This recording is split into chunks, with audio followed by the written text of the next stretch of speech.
Vamos dar início à palestra. Bem-vindos. Essa vai ser a palestra de ondas gravitacionais. Tá? No livrinho estava que seria uma outra palestra, a palestra do professor Hernandes, né? Foi cancelada. E, então, vai ser a palestra de ondas gravitacionais. Está errado isso, mas espero que todos estejam na palestra certa. Tá? Então, bem-vindos. Tá? O nosso palestrante é o professor Daniel Vanzella, ele é docente aqui do Instituto de Física de São Carlos. O professor Vanzella, ele fez a graduação na Universidade de São Paulo, pós-graduação no Instituto de Física Teórica da Unesp e tem um pós-doutorado na Universidade de Wisconsin. E ele é especialista nas áreas de cosmologia e teorias de campos em espaços curvos. Então, é uma pessoa realmente muito indicada para falar do assunto que acho que foi o destaque, né, científico do ano passado, que foi a primeira detecção das ondas gravitacionais, um assunto que foi notícia no mundo todo e, claro, tem uma importância gigantesca aí para a ciência, porque foi mais um dos triunfos aí da teoria da relatividade geral. Então, vou passar a palavra ao professor Vanzella e ele vai falar e as perguntas a gente tenta fazer no final, tá, para transcorrer bem a palestra. Então, Daniel. Obrigado, Gustavo. Obrigado, agradeço a presença de todos vocês aqui, agradeço a organização pelo convite, é sempre um prazer poder falar com um público mais amplo do que a gente normalmente está acostumado a falar, né, na academia. E também é um desafio para a gente que normalmente está mais acostumado a falar com colegas, né, tentar falar numa linguagem, um tema mais técnico, numa linguagem que seja mais acessível. Então, eu gosto de fazer palestras de divulgação, então eu acho que eu treinei um pouquinho, mas o público de hoje acho que vai ser meu teste aí, por favor, depois qualquer críticas, sugestões com relação à apresentação é muito bem-vinda, tá? Bom, o tópico de hoje é ondas gravitacionais e, na verdade, deixa eu pedir para apagar aqui em cima, acho que fica melhor, né? Pode ser? Tudo bem?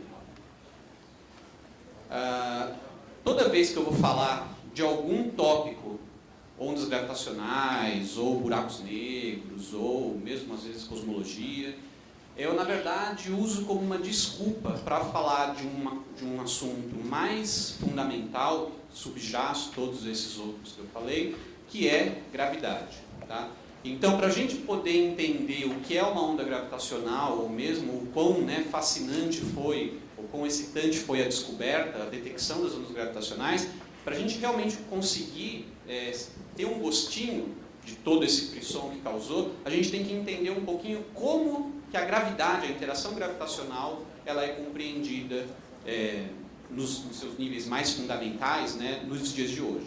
E é justamente, então, todos os objetos exóticos que vocês já ouviram falar, que são muito usados em ficção científica, né, buracos negros, buraco de minhoca e tudo mais, no fundo, toda o maravilhamento, né, a fonte, o motivo pelo qual esses objetos são tão fascinantes, na verdade, está no fato de que o nosso entendimento da interação gravitacional é muito fascinante. Né? Não é simplesmente como uma força qualquer, como qualquer outra força, mas ela tem uma interpretação diferente.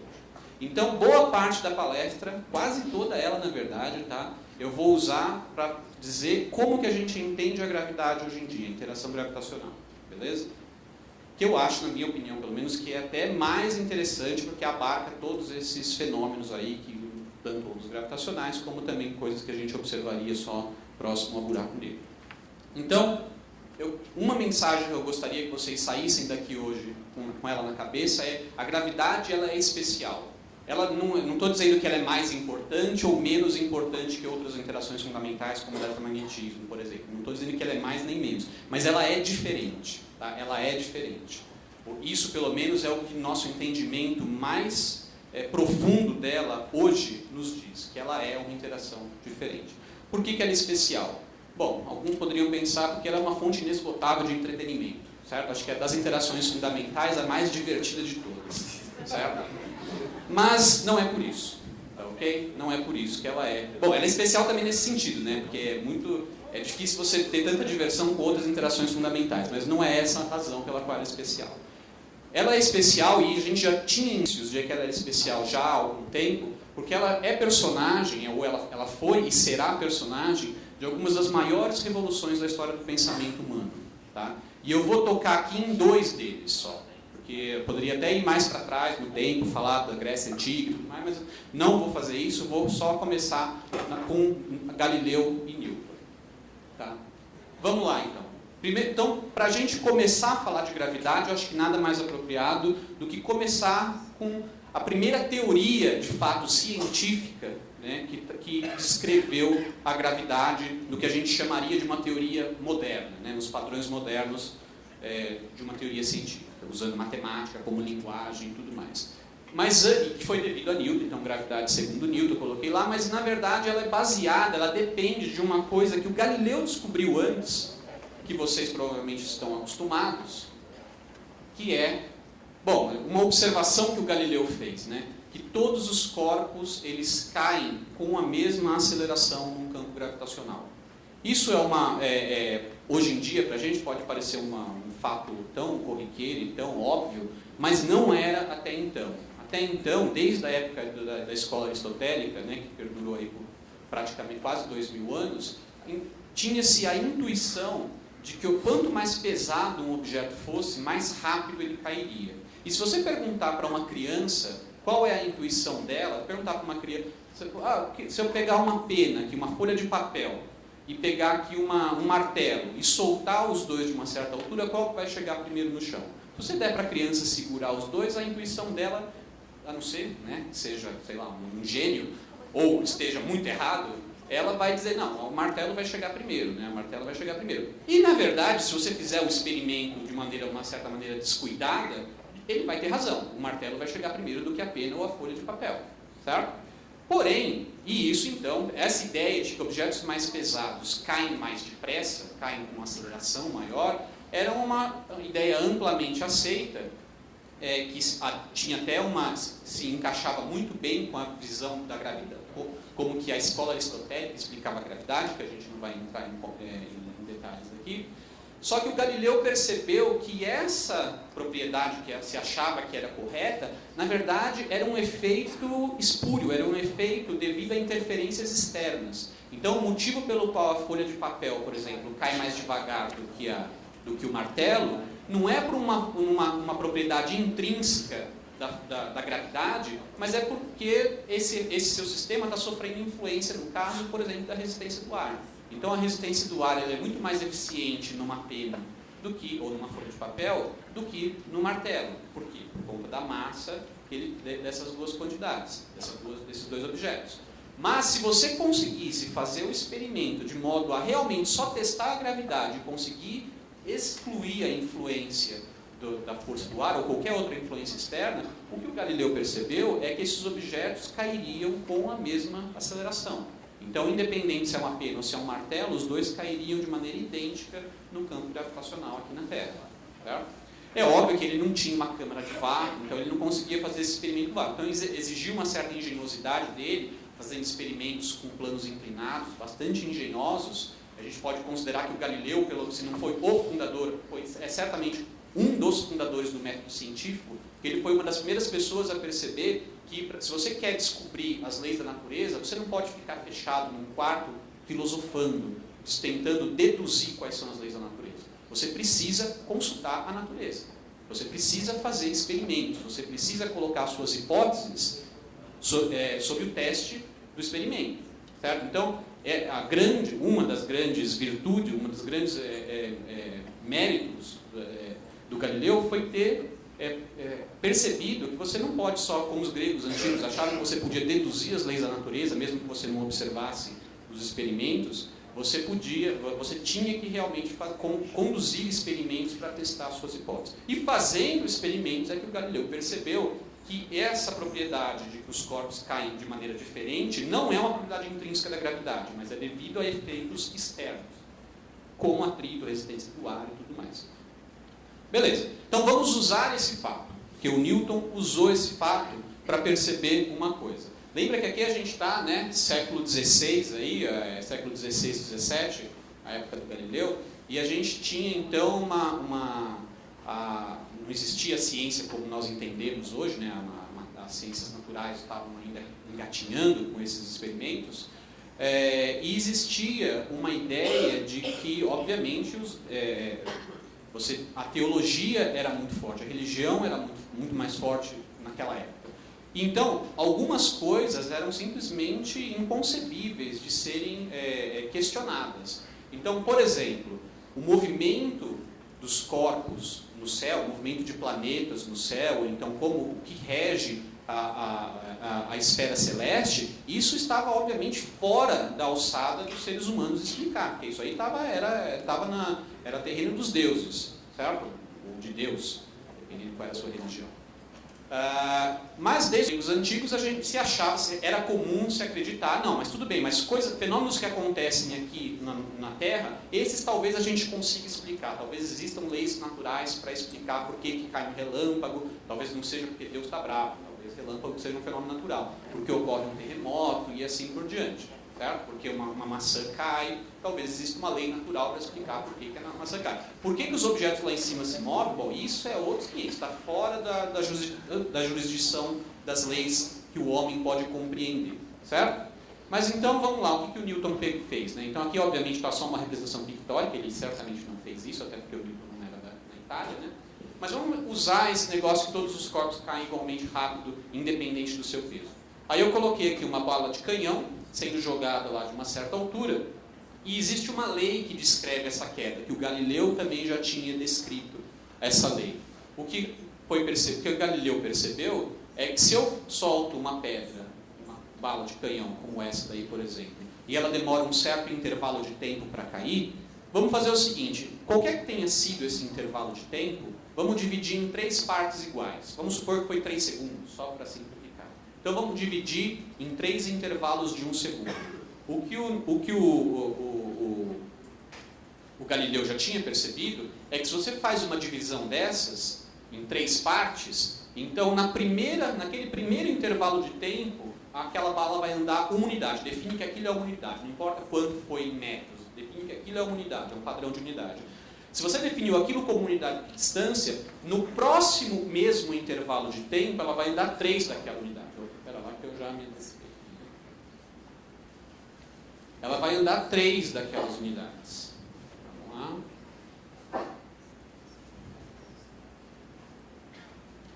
E no terceiro intervalo de tempo, para completar o tempo de queda, ela vai andar 5 daquelas unidades. Se a queda fosse maior e tivesse um quarto intervalo de tempo de mesma duração, ele andaria 7 unidades de distância daquela unidade que eu defini. E assim por diante, ou seja, ele cai em intervalos de tempos iguais, a distância percorrida forma uma PA, né, uma progressão aritmética com uma certa unidade lá definida arbitrariamente.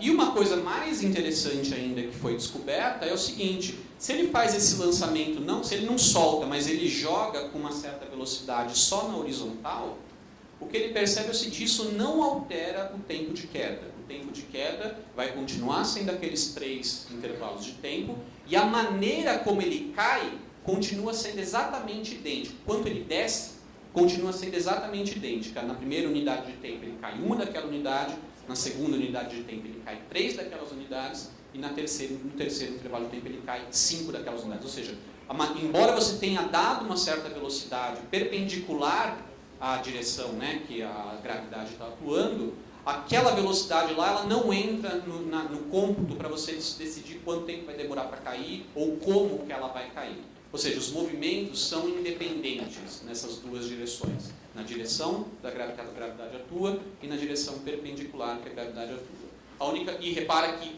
além disso, a gravidade ela não afeta o movimento nessa direção perpendicular, certo? Porque você repara que em intervalos de tempos iguais, na direção horizontal, ela percorreu distâncias iguais. Na vertical, não. Na vertical, ela foi percorrendo uma progressão aritmética crescente. Mas na horizontal, ela percorreu distâncias iguais. Se eu jogar com mais força na direção horizontal, a única coisa que vai acontecer é que ela vai cair mais longe. Mas a maneira como ela cai continua sendo idêntica. Tá? Que é, no fundo, o que vai dar a figura geométrica de uma parábola. Tudo bem? E aí o Newton, isso aqui para com o Galileu. Então o Galileu percebeu essas 2 coisas extremas, além outras, mas que interessa para a gente aqui essas 2 coisas, e extremamente importantes, por quê? Porque o Newton foi um pouquinho além. ele perguntou o seguinte: e se a gente jogar, obviamente que aqui eu estou desprezando o quê? Eu estou fazendo uma idealização, certo? E essa ideia de idealização, que significa, olha, imagine que você despreze a resistência do ar. Esse tipo de idealização também é uma coisa que começou a ser feita mais a partir dessa época do Galileu. Antes, né, se você falasse para um grego, né, filósofo, não, mas imagine que não há ar, ele ia falar, não, mas isso é absurdo. Primeiro que o vazio total não existe, então ele já ia entrar numa discussão filosófica, se faz sentido ou não você desprezar a resistência do ar. A partir dali a gente percebeu, olha, se a gente quiser realmente entender a natureza, e realmente descobrir suas leis mais fundamentais, a natureza ela tem tantas coisas atuando ao mesmo tempo, que você não é capaz de realmente, de uma tacada só, compreender tudo. Então você é obrigado a fazer idealizações e analisar pedaços por pedaços. Então, a ideia do Galileu, olha, vamos primeiro só analisar isso que está provocando a queda e vamos desprezar o que é externo a isso, como, por exemplo, a resistência do ar. Então, obviamente que essa minha figurinha aqui é desprezando a resistência do ar, certo? Agora vamos fazer uma idealização ainda maior. Vamos supor que, além de eu desprezar a resistência do ar, ainda não há nenhuma montanha no caminho, não há nenhum prédio, nem nada, e vamos jogando essa bolinha cada vez mais rápido, certo? Cada vez mais rápido. Vamos lá. Então, aí já vem Newton. Então, se eu começar a jogar essa bolinha cada vez mais rápida, né, então aqui já está, obviamente, algo extremamente exagerado, mas, por favor, concedam-me essa liberdade para explicar aqui. Se eu começar a jogar cada vez mais rápido, como o movimento na perpendicular não é afetado, perpendicular à direção de queda não é afetado, então se eu jogar cada vez mais rápido, ela vai cair cada vez mais longe. Vai chegar um momento que eu não posso mais desprezar o fato de que a própria curvatura da superfície da Terra está, né?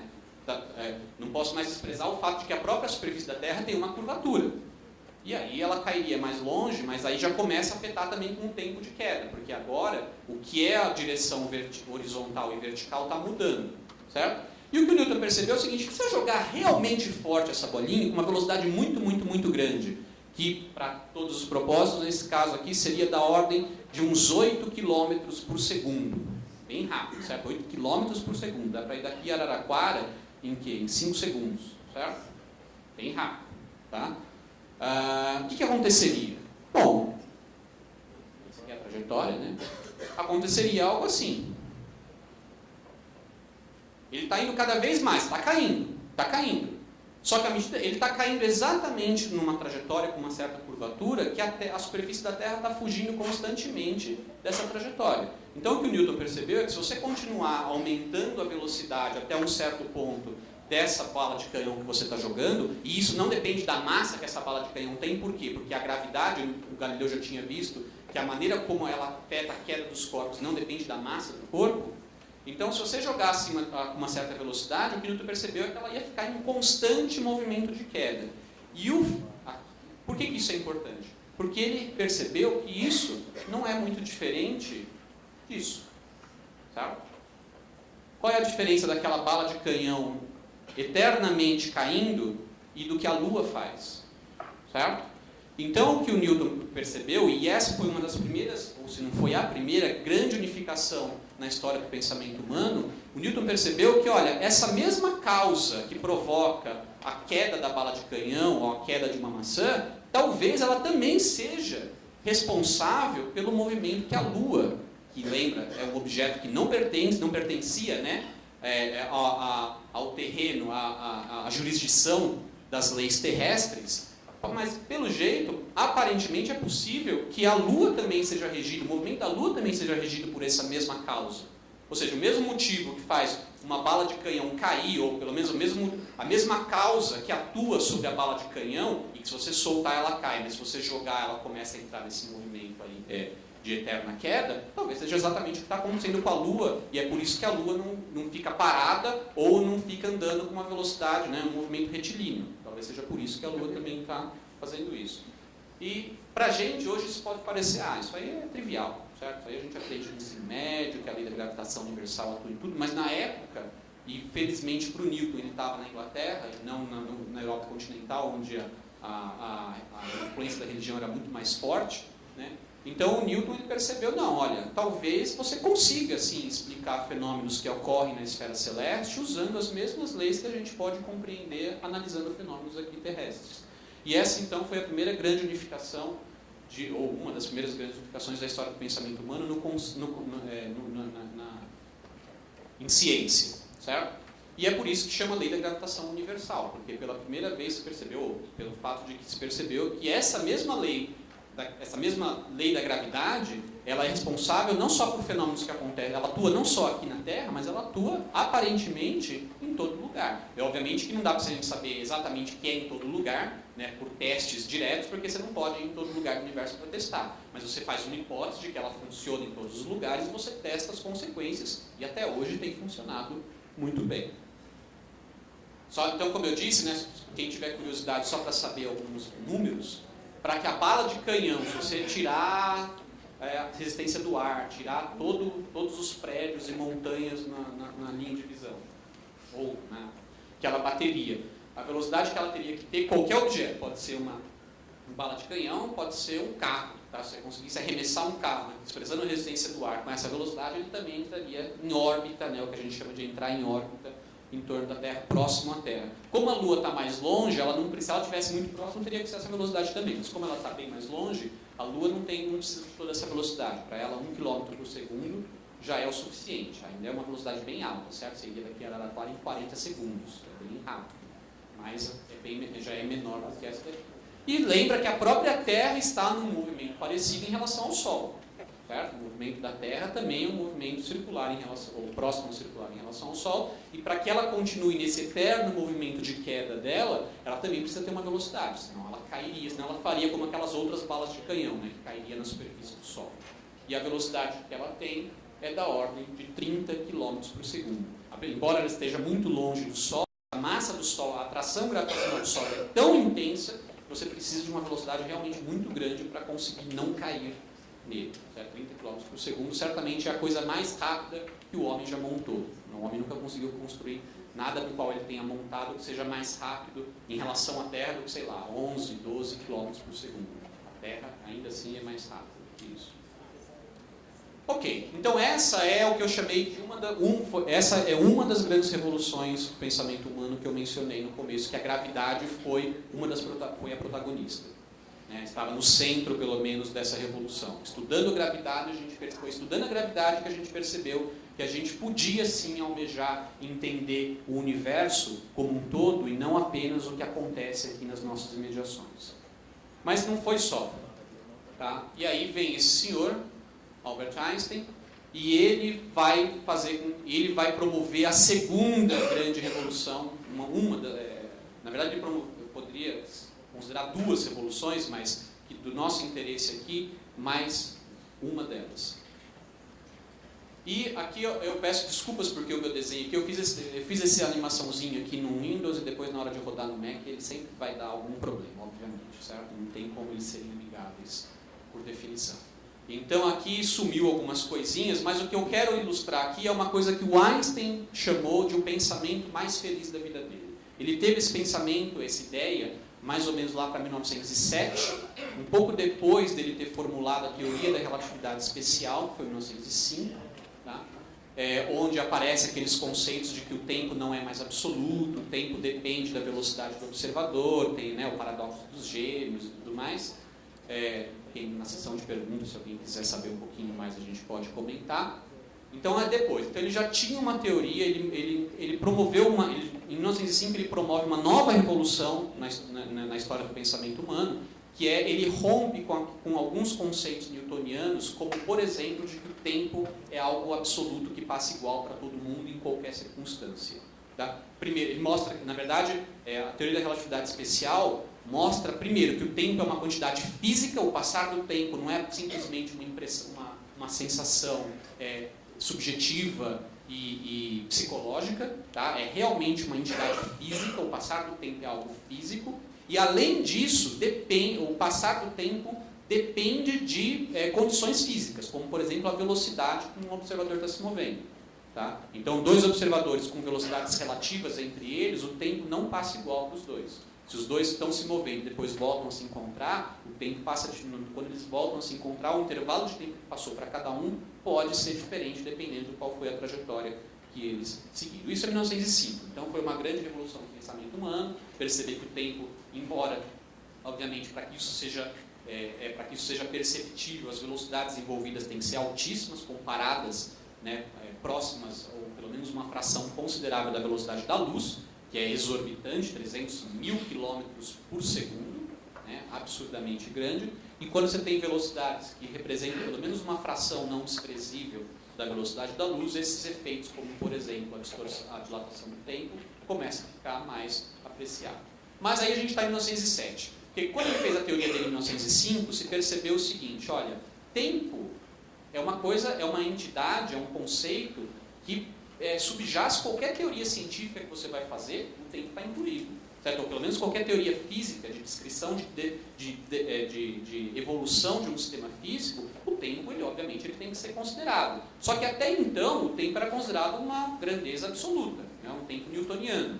Quando Einstein ele percebe, ou ele propõe, que o tempo, na verdade, não é absoluto, a partir daí se percebe, olha, então todo aquele edifício que a gente construiu, né, de teorias que a gente construiu sobre essa ideia de tempo absoluto, tem que ser refeito. Porque ele pode até ser uma ótima aproximação, só que não é a verdade, né, ou pelo menos, não vou dizer a verdade última, porque talvez a verdade última seja intangível, mas não é certamente uma verdade mais verdadeira do que a do tempo, do tempo relativo. E uma dessas teorias era a teoria da gravitação de Newton, que funcionava, aparentemente, pelo que se sabia, perfeitamente bem, do ponto de vista de explicar fenômenos celestes. Porém, ela foi construída sobre um alicerce que era o tempo absoluto. A partir do momento que você sabe que o tempo não é mais absoluto, em 1905, então você precisa de uma teoria melhor do que a teoria newtoniana da gravidade para descrever a gravidade, certo? E o próprio Einstein, depois de fazer a teoria da relatividade restrita dele em 1905, ele toma para si essa tarefa de encontrar, então, qual é a teoria da gravidade que é melhor do que a teoria newtoniana, porque incorpora essas noções de tempo relativo, por exemplo. E, bom, ele demoraria muito tempo para realmente descobrir, mas eu poderia pensar que a primeira ideia genial que ele teve para realmente conseguir chegar no final dessa teoria foi em 1907, nisso que ele qualificou como o pensamento mais feliz da vida dele. E o que é o pensamento mais feliz da vida dele? O pensamento mais feliz da vida dele, na verdade, é construído sobre o que o Galileu já tinha descoberto, quase 300 anos antes, ou um pouco mais de 200 anos antes. Certo? Então, mas ele conseguiu conseguiu extrair daquela observação simples que é: todos os corpos caem da mesma maneira no campo gravitacional, independente da sua massa. Vai com a mesma aceleração, né? A linguagem que a gente usaria hoje em dia, a aceleração de um corpo no campo gravitacional não depende da sua massa. Essa observação que o Galileu já tinha descoberto e o Newton tinha incorporado na sua teoria, era tudo bem, é verdade, mas não tem nada, é uma curiosidade da força gravitacional, não tem nada mais aí. O que o Einstein percebeu é que, na verdade, isso podia estar indicando algo muito mais profundo. Por quê? Pelo seguinte, aí ele fez um experimento mental que é o chamado elevador de Einstein. E aqui, infelizmente, eu não tenho elevador porque o Mac suprimiu o meu elevador. Tá? Então, supostamente, você deveria ter um elevador. Esse carinha caindo ali na direita, ele está dentro de uma cabine fechada. Tá? Então, ele não está olhando, né, que o destino dele vai ser cair lá, ser destroçado no chão.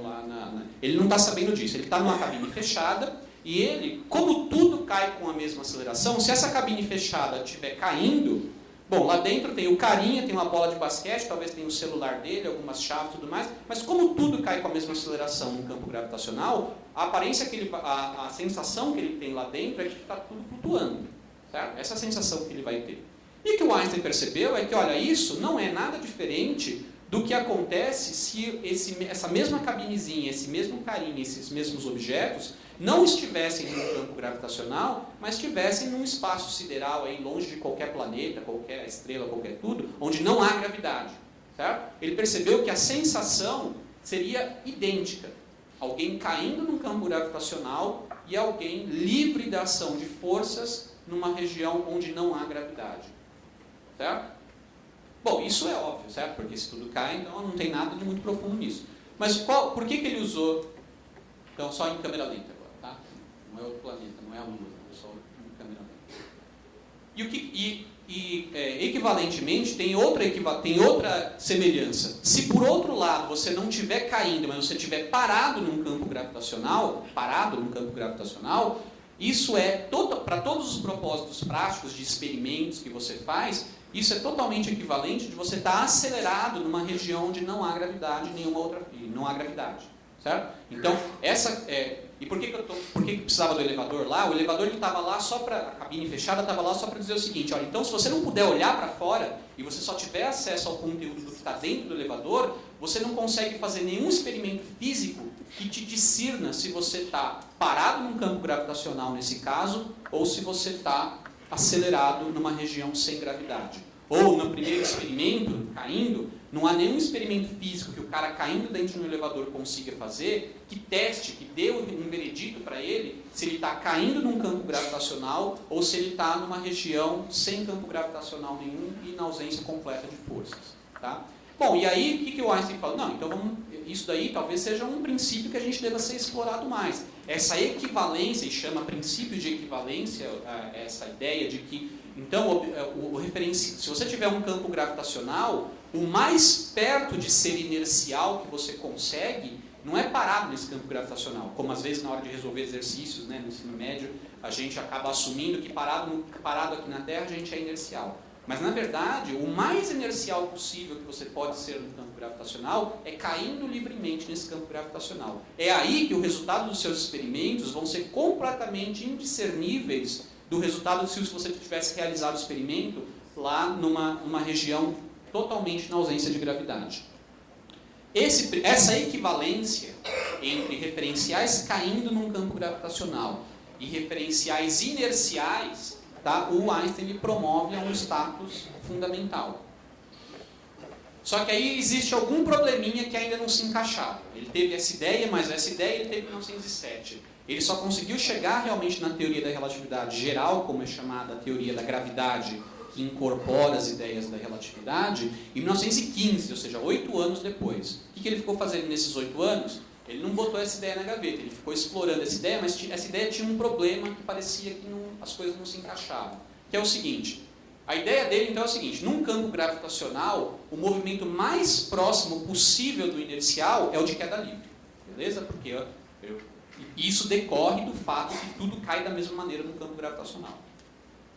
Por quê? Porque se tivesse um objeto que caísse diferente, você poderia usar esse objeto para dizer se você está no campo gravitacional ou se você está livre da ação de forças. Certo? Se uma maçã, ou o objeto com a massa de uma maçã, ela caísse diferente, ou caísse mais devagar, ou caísse mais rápido, então se você está caindo lá no elevador, ela ficaria para trás. Mas se você estivesse livre lá no espaço sem gravidade, ela ficaria flutuando na mesma posição. E aí você poderia usar aquele objeto para discernir se você está no campo gravitacional caindo ou se você está livre da ação de qualquer força, inclusive da gravidade. O fato de que aparentemente tudo cai da mesma maneira num campo gravitacional impede que você faça um discernimento entre essas duas situações e, portanto, essas duas situações seriam equivalentes. Beleza. Só que a gente sabe o que acontece na ausência de campo gravitacional. Na ausência de campo gravitacional e de qualquer força, a gente sabe que se eu pegar partículas livres da ação de força, pela primeira lei de Newton, a gente sabe que elas vão andar em movimento retilíneo uniforme. Certo? Então, é a trajetória natural para uma partícula, para uma massa qualquer, que esteja totalmente livre da ação de forças. Porém, num campo gravitacional, isso não é totalmente verdadeiro. Localmente é. Se você esperar só, 5 segundos do elevador caindo para fazer um experimento, você vai ter a impressão que as partículas lá que estão caindo também, ou elas vão estar paradas ou elas vão estar andando em linha reta em relação a você. Embora em relação à Terra elas estejam executando uma parábola. Mas em relação a você, elas estão andando praticamente em linha reta. Mas se você esperar um tempo suficientemente grande, você vai ver que elas começam a se desviar do movimento retilíneo. Por exemplo, vamos supor que eu faço aqui um buraco no chão, experimentos mentais, certo? Então, físico teórico a gente precisa de muito pouco dinheiro para fazer experimento, porque é tudo experimento mental. Faz um buraco, hipoteticamente, evidentemente, faz um buraco que atravessa a Terra. Certo? Passa pelo centro da Terra, atravessa a Terra. Agora pega 2 objetos e solta esses 2 objetos. Solta, não joga, só solta. Certo? Solta esses 2. Melhor, joga. Joga, mas com velocidades paralelas. Então, os 2 estão caindo com velocidades exatamente paralelas. Ok? E a partir daí, que eles saírem da sua mão, eles só vão estar sujeitos à ação da gravidade. o que vai acontecer? Eles vão se encontrar em algum lugar, essas trajetórias vão permanecer paralelas para sempre, como é que fica? Quem acha que vai permanecer paralelo para sempre? Quem acha que elas vão se encontrar em algum momento? E a maioria não acha nada, certo? Como sempre. Certo? Nem quando não muda nada, né? Quando a gente depois da aula, o pessoal não muda nada. É sempre assim. Tem que ter o pessoal que não acha nada. Beleza, que é a maioria. O que vai acontecer, na verdade, é o seguinte: elas vão acabar se encontrando. Se você jogou, se você tivesse soltado, elas iam se encontrar exatamente no centro da Terra, porque é o centro de força da gravidade. Certo? Se você jogar, dar uma velocidade inicial, elas vão se encontrar um pouquinho depois. Mas ainda assim elas vão se encontrar. Por quê? Porque qualquer campo gravitacional realista, ele tem um centro, né? Ele não é uma força que é paralela, realmente paralela. Ela pode parecer paralela aqui nessas dimensões que a gente está aqui muito longe do centro da Terra. À medida que você vai se aproximando do centro da Terra, vai ficando cada vez mais claro que as forças não são paralelas. Se você tem uma partícula aqui e outra partícula aqui e o centro da Terra já está aqui, então as forças são assim, certo? Vai fazer com que as trajetórias comecem a convergir. Então, campos gravitacionais têm essa propriedade genérica de convergir trajetórias de queda livre, certo? Uma coisa que é impensável para trajetórias inerciais. Trajetórias inerciais se você começa com duas trajetórias inerciais paralelas, elas vão permanecer paralelas sempre, elas nunca vão se encontrar. Certo? Então tinha esse obstáculo a ser superado. Como que é possível que caindo num campo gravitacional seja equivalente a estar numa região inercial, ou seja, livre da ação de forças, numa região sem gravidade, se trajetórias em queda livre elas podem acabar convergindo, enquanto trajetórias inerciais, se começam paralelas, permanecem paralelas sempre? Como? Então isso foi um impedimento que não demorou 8 anos, mas pelo menos demorou uns 5 anos, ou 4, 5 anos, para ele ter a ideia de como solucionar, como superar esse obstáculo, como solucionar esse problema. E a ideia que ele teve, a pergunta é essa, né? Seria possível descrever essas trajetórias inerciais, tá? Que é de queda livre, num campo gravitacional, como sendo retas em algum sentido de retas? Retas exatamente retas não dá, porque a gente vê que não dá uma reta, certo? Mas será que não existe um conceito generalizado de uma reta que pudesse descrever trajetórias de queda livre? Bom, e aí então ele teve uma outra ideia, na minha opinião, genial, que essa eu tenho uma ilustraçãozinha aqui, mas eu vou fazer com uma folha de papel, tá? Eu tenho uma animaçãozinha aqui, mas primeiro eu vou fazer com a folha de papel e a gente pula a animação até por conta de horário. Ó, aqui nessa folha de papel eu tenho duas trajetórias que são retilíneas paralelas, certo? Então elas começaram paralelas aqui, e se eu impuser, então isso aqui poderia, por exemplo, estar descrevendo as trajetórias de duas partículas livres da ação de forças. Não aqui na superfície da Terra, mas numa região totalmente sem gravidade e sem nenhuma outra força. Tá? Então eu tenho duas trajetórias aqui. Eu dei uma velocidade, nesses dois pontos eu pego as minhas partículas, dou uma velocidade inicial paralela, e aí, como elas estão livres da ação de forças, elas continuam paralelas. Beleza? Mas a questão é o seguinte: como que eu posso agora, vamos supor que aqui tem uma massa. Se tivesse uma massa aqui, o que eu gostaria que acontecesse? Bom, o que eu gostaria que acontecesse é que, devido à influência gravitacional dessa massa sobre as partículas, que essa gravidade convergisse essas trajetórias, certo? É isso que a força gravitacional faria nesse caso, convergir essas trajetórias. Então, aqui está só o meu corpo com massa sem as trajetórias, certo? Então, para todo mundo ver, foi muito difícil desenhar isso daqui, certo? Exigiu muito talento artístico. O que o Einstein percebeu foi o seguinte: olha, uma maneira de você implementar essa ideia é o seguinte: pega a folha de papel, obviamente que ele não fez folha de papel, mas no nosso caso, vamos pegar a folha de papel e vamos desenhar essas trajetórias retilíneas aqui, ok? Uma coisa que talvez não seja muito evidente, certamente não é evidente, não é óbvio, mas que é verdade, eu garanto para vocês, é o seguinte: qualquer coisa que vocês façam com essa folha de papel aqui, tá?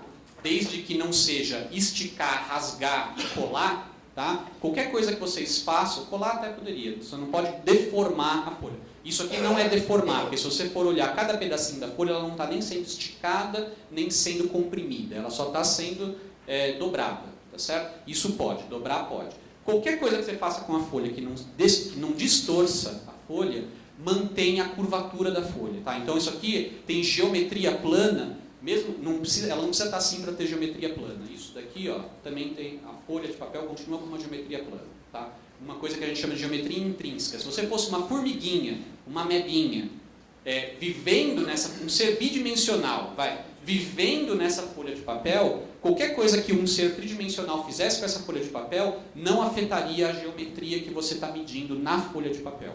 Certo? Então, os triângulos continuariam somando 180 graus, trajetórias paralelas continuariam nunca se encontrando, como essas duas aqui, e assim por diante. Okay? Então, isso não afetaria. Mas, aí o que ele fez foi o seguinte. Então, primeiro desenhe essas linhas. Tá? Uma vez que você desenhou essas linhas na folha assim, você tem garantias de que essas linhas são retilíneas. Significa o seguinte, na geometria da folha de papel, ela está indo numa direção, mas não está se entortando para nenhuma das outras duas direções. Se você está fazendo isso daqui, por exemplo, isso aí agora, se você olhar em 3 dimensões, não é mais uma linha reta, né? Isso aqui, por exemplo. Vocês vão falar, isso aqui, esse desenho agora não é mais uma linha reta. Mas assim, a gente sabe que não é uma linha reta porque nós vivemos nessa terceira dimensão e nós vemos que essa linha está se curvando justamente nessa terceira dimensão que a gente tem acesso. Mas um ser vivendo aqui na folha de papel não tem acesso a essa terceira dimensão e para ele, então isso aqui continuaria sendo tão reto quanto isso. Tá ok? Esse é o que eu peço que vocês assimilem por enquanto. Porque aí o que o Einstein percebeu foi o seguinte, se quando tiver um corpo com massa lá, você fizer isso, e isso daqui é um pouco diferente do que eu tinha feito até agora, se eu fizer isso daqui agora, ó, tá, e continuar desenhando linhas retas na folha de papel, o que vai acontecer é isso daqui, ó, por exemplo. Certo? Então agora eu tenho trajetórias retilíneas. Como que eu sei que elas são retilíneas? Porque na geometria da folha de papel elas são retas. Tá? Então, não importa o que eu faça aqui, continua sendo reto. Só que aqui, bem no centro desse círculo, eu fiz uma certa trapaça, e isso daqui eu não posso. Tá? Esses pontinhos aqui são singularidades que eu não posso fazer. Ali eu não posso garantir realmente que a folha não está com curvatura. E ela tem uma curvatura, na verdade, se fosse um ponto matemático, seria uma curvatura infinita ali. No resto ela é plana. No resto a folha é plana, mas ali naquele ponto tem uma curvatura. Então, ó, bem no centro desse círculo azul tem uma região de curvatura muito grande. E repara que mesmo que essas minhas trajetórias não estejam passando pela região que está com aquela curvatura, a presença desse ponto curvo aqui afetou o comportamento global das trajetórias. Então, as trajetórias elas eram paralelas, as trajetórias retilíneas elas eram paralelas, e apesar disso, em algum momento, elas estão se encontrando. Tá certo? Que é exatamente o efeito que a gente queria que a gravidade fizesse. Certo? A gente queria que a gravidade de um corpo aqui central atraísse, entre aspas, né, essas trajetórias de maneira a convergir essas trajetórias. Se você vivesse agora nessa folha de papel, sem acesso à terceira dimensão, você diria, a descrição que você faria para esse fenômeno é exatamente o seguinte, olha, eu tinha duas partículas que começaram se propagando paralelamente, mas elas passaram nas imediações de um corpo que, por algum motivo misterioso, que eu vou chamar de gravidade, fez com que essas trajetórias convergissem. Tá certo? Ou seja, no fundo o que o Einstein percebeu é que você pode sim continuar considerando, você pode considerar que as trajetórias livres na presença de um campo gravitacional, né, as trajetórias livres no campo gravitacional ou livres na presença de um campo gravitacional são ainda retilíneas, desde que você considere agora que o que a gravidade na verdade está fazendo, ou o que a gravidade é uma distorção da geometria do espaço. Tá? E na verdade, infelizmente, é mais complicado que isso, porque não é só do espaço, é do espaço e do tempo, porque em 1905, também voltando, ele mostrou que o conceito de tempo sozinho deixa de existir. Você agora tem o espaço e o tempo, na verdade, eles se entremeiam, formando um objeto, um ente só chamado de espaço-tempo. É um espaço de 4 dimensões, e a maneira como cada um percebe o que é espaço e o que é tempo depende da trajetória da pessoa. E é por isso que tem os fenômenos de que o tempo deixa de ser absoluto e tudo mais. Então, a partir de 1905, não faz mais sentido você fazer afirmações só a respeito do tempo. O tempo ele sempre vai estar amarrado com o espaço, então você tem que considerar o espaço e o tempo. Então, essa curvatura aqui, ó, não tem como eu considerar que é uma curvatura só do espaço, se eu quiser descrever a gravidade consistentemente com relatividade. Eu preciso distorcer o espaço-tempo. Então é uma curvatura, isso aqui é uma curvatura de uma superfície bidimensional, a gente consegue visualizar. Se a gente quisesse falar de uma curvatura de um objeto tridimensional, a gente já teria dificuldade de visualizar, porque nós vivemos em 3 dimensões. Assim como um ser bidimensional teria dificuldade de visualizar essa folha de 2 dimensões curvadas. Mas a coisa é ainda pior, porque o que é curvado é um espaço de 4 dimensões, certo? Que a gente não consegue nem visualizar o espaço de 4 dimensões plano, imagina. Bom, visualizar tem, né? Você pode visualizar como uma sucessão de espaços tridimensionais. Mas é complicado, tá certo? Então é complicado. Então felizmente não é necessário, porque a gente tem as ferramentas. A matemática descreve perfeitamente bem um espaço de dimensão qualquer, pode ser dimensão 100, 150, 200, 1000, 1 milhão, não importa qual seja o número de dimensões, você pode usar as ferramentas matemáticas para descrever curvatura. Então, beleza, eu suprimi. 10 anos depois da relatividade restrita, o Einstein chega na relatividade geral dele, né, que é a teoria que descreve a gravidade, que incorpora a gravidade, que é a teoria da relatividade geral. Então, qual é a grande diferença, né? Primeiro, ela é uma manifestação da curvatura do espaço-tempo, do fato de que objetos que têm massa, como o Sol ou a Terra, tem que ser muitas, se for massa pequena, o efeito é imperceptível. Tem que ser massas astronômicas, né? Isso distorce a geometria do espaço-tempo, afetando, portanto, a trajetória de qualquer coisa que passe nas mediações. Então, qual é a grande diferença em relação a Newton, né? Então, Newton explicaria o seguinte: olha, a Terra, por que a Terra orbita em torno do Sol? Por que a Terra não sai, né, na tangente? Newton explicaria assim, de acordo com a teoria de Newton, a explicação é a seguinte: bom, embora a tendência seja manter uma trajetória retilínea e uniforme, quando está livre da ação de forças, gravidade é uma força que o Sol aplica na Terra e vice-versa, mas o que é importante aqui para a gente que o Sol aplica na Terra, e essa força tira a todo instante a Terra da sua trajetória natural, que seria linha reta. Certo? Então, a todo momento, essa força está tirando a Terra da sua trajetória tangente, obrigando com que ela faça aí uma elipse ou um círculo. Certo? Uma elipse.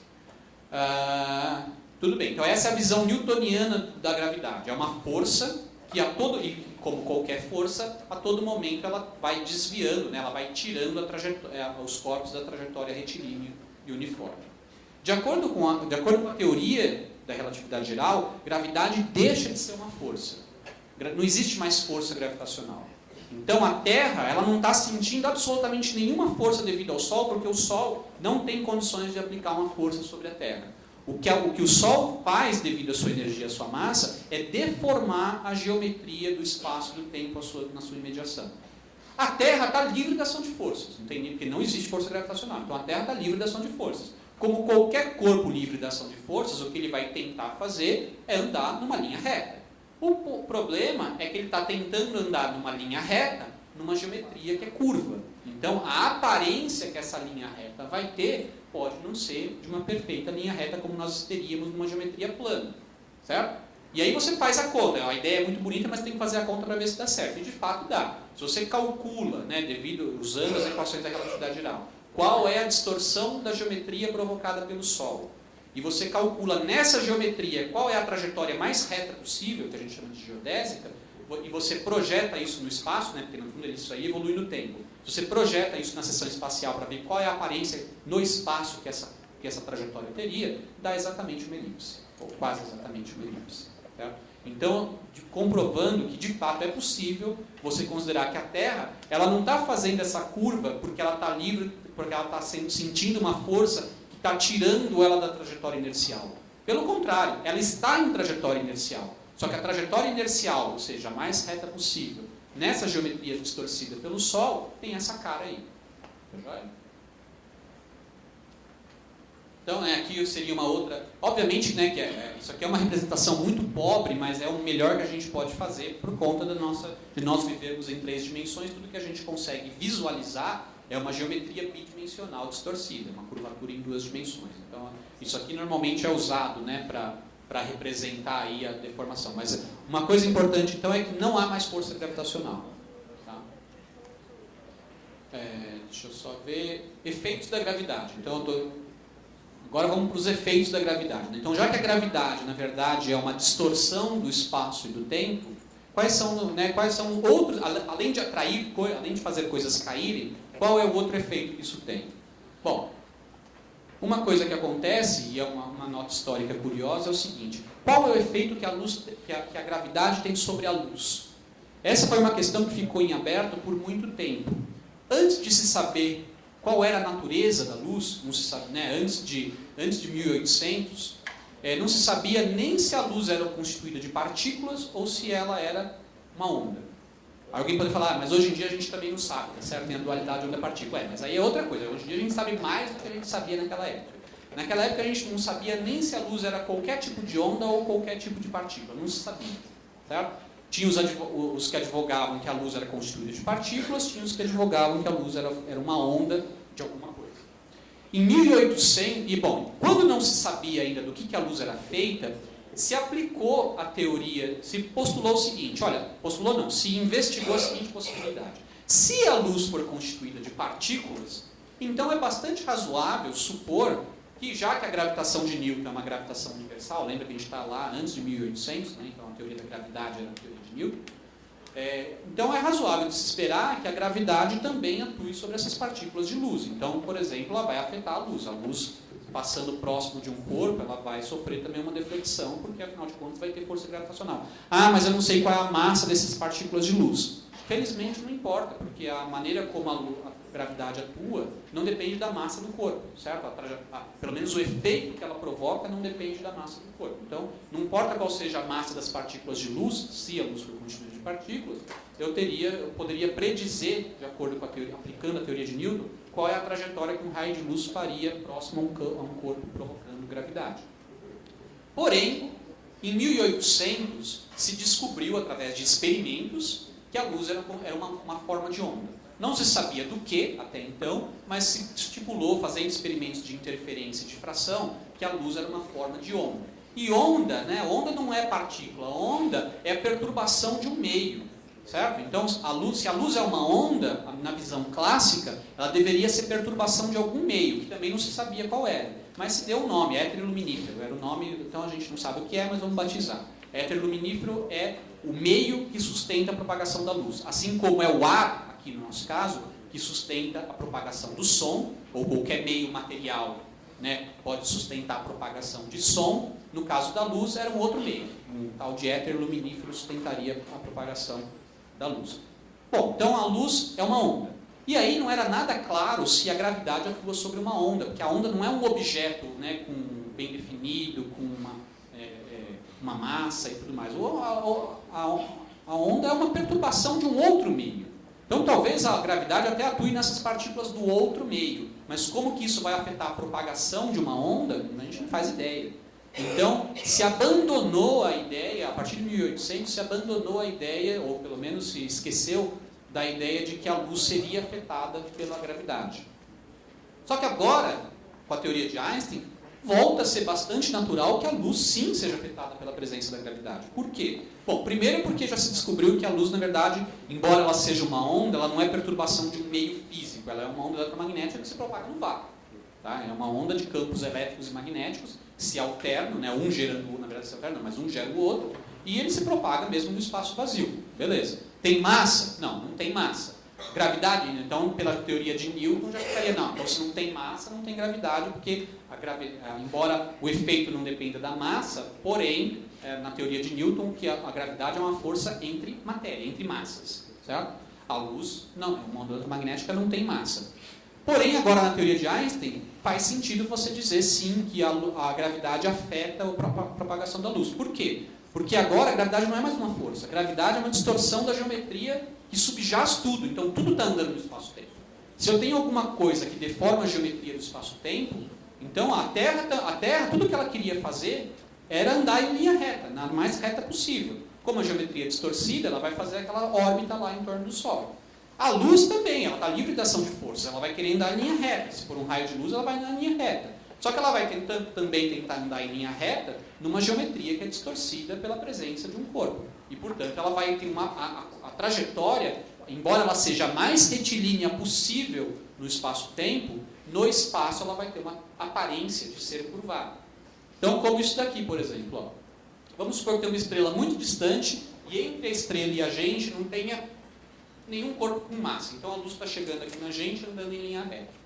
Mas 6 meses depois, a gente está numa posição oposta em relação ao Sol. Aqui eu vou desenhar, obviamente, o Sol andando, mas né, é relativo, então a Terra foi para o outro lado lá. E agora o Sol está bem entre a gente e a estrela. Então você fala, bom, agora a gente não consegue mais ver a estrela. Certo? Não dá mais para ver, porque o Sol está barrando, além do que é de dia a gente não vê estrela nenhuma, blá blá blá. Beleza. Mas faz o seguinte, espera, é verdade que de dia a gente não vê estrela porque a luz do Sol ofusca, mas se você olhar o céu num momento de eclipse total do Sol, você consegue ver algumas estrelas, principalmente se você tiver instrumentos, chapas fotográficas sensíveis ou hoje em dia instrumentos sensíveis, você consegue observar estrelas no fundo, atrás, né, não atrás, mas estrelas nas imediações, cuja luz passa nas imediações do Sol durante o eclipse solar. Tá? E, teoricamente, o que poderia acontecer com um desses raios de luz? Aquele raio que viria realmente em linha reta do espaço, aquele vai ser barrado pelo Sol. Não importa se está de claro ou escuro, vai ser barrado. Porém, um raio que normalmente não atingiria a Terra, como por exemplo, um desses raios que não estão atingindo a Terra, agora, com a presença do Sol lá, aquele raio vai ficar distorcido, porque ele vai tentar andar em linha reta, numa geometria que é distorcida, e uma possibilidade é que possa acontecer algo assim. O que nós veríamos na Terra? Nós veríamos a posição aparente da estrela numa posição diferente, certo? Porque a gente veria a estrela, a gente teria a impressão que o raio andou em linha reta, e a gente veria, na verdade, aquela estrela um pouquinho mais para baixo. A gente veria, na verdade, aquela luzinha da estrela, se a gente conseguisse ver, bem próximo ao perímetro, à periferia do Sol, ou seja, na parte de fora do Sol, evidentemente. Okay? Então, se fosse numa região, fosse num momento que tivesse o Sol totalmente eclipsado pela Lua, e que você conseguisse ver a luz das estrelas que estão de fundo, você veria aquela estrela que você tem mapeado, você sabe qual é a posição dela exatamente, você veria que ela não está exatamente naquela, ela não aparenta estar exatamente naquela posição. A posição aparente dela foi mudada devido à presença do Sol lá. Isso evidenciaria que, de fato, a gravidade afetou o comportamento da luz. E foi com um experimento seguindo essa ideia que, em 1919, ou seja, 4 anos depois da proposta da relatividade geral, você teve a verificação experimental desse fato, de que, de fato, a gravidade afeta a propagação de raios de luz.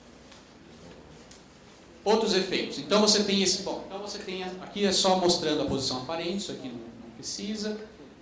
Bom, se você tem campos gravitacionais afetando a trajetória de raios de luz, tipicamente fazendo convergência de raios de luz, o que mais faz convergência de raios de luz? Né? Uma coisa que a gente usa nos nossos rostos todo dia. Estou vendo um monte de gente aqui com o rosto. Lente. Certo? Lente também tem exatamente esse efeito, de desviar raios de luz. Não só convergir, mas desviar em geral devido a efeitos de refração. Aqui não é refração, mas é devido a efeitos de distorção do espaço-tempo. Você tem o mesmo efeito de que você tem um campo gravitacional distorcendo e tipicamente convergindo raios de luz. Isso forma o que a gente chama ainda não é onda, de lentes gravitacionais. Tá? Lentes gravitacionais. Então o que pode acontecer é que você tem um objeto, a figura de cima está ilustrando o seguinte, eu tenho um objeto lá no fundo, pode ser uma galáxia, uma estrela, o que quer que seja, eu tenho um objeto no meio do caminho, pode ser uma galáxia com uma massa muito grande, e tem a gente na bolinha verde ali, certo? E aí o que está acontecendo? Se o alinhamento fosse perfeito entre esses 3 corpos, a estrela de fundo, a galáxia e a gente, poderia acontecer, se a distância também for apropriada, que os raios de luz que viriam direto, eles não vão chegar, porque eles vão ser barrados pela galáxia que está no meio do caminho. Mas aqueles que iriam para cima, para o lado, para baixo, todos eles se convergiriam e voltariam a atingir a gente. Então, ao invés da gente observar um objeto atrás da galáxia, que não dá, né? A galáxia não é invisível, mas você veria, na verdade, um anel de luz formado, com a imagem, né? Com a luz que veio daquele objeto mais distante, formando o anel em volta da galáxia. Se o alinhamento não for perfeito, você não vai ver um perfeito anel, você veria múltiplas imagens, que é o que está indicado aqui na figura abaixo. Tá?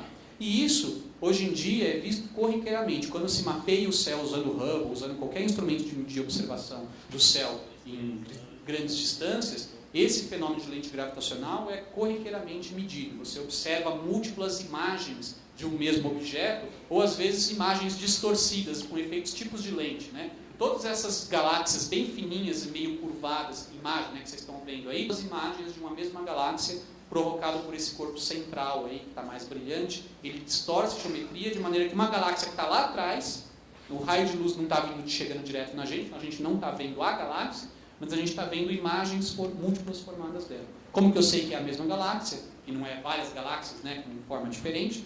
É porque você faz uma análise espectral e você vê que é a mesma galáxia. Então isso aí é corriqueiro, tá? Tem uma imagem famosa que é chamada Cruz de Einstein, que também são 4 imagens de um mesmo objeto que está atrás desse objeto central aí que está provocando a gravidade.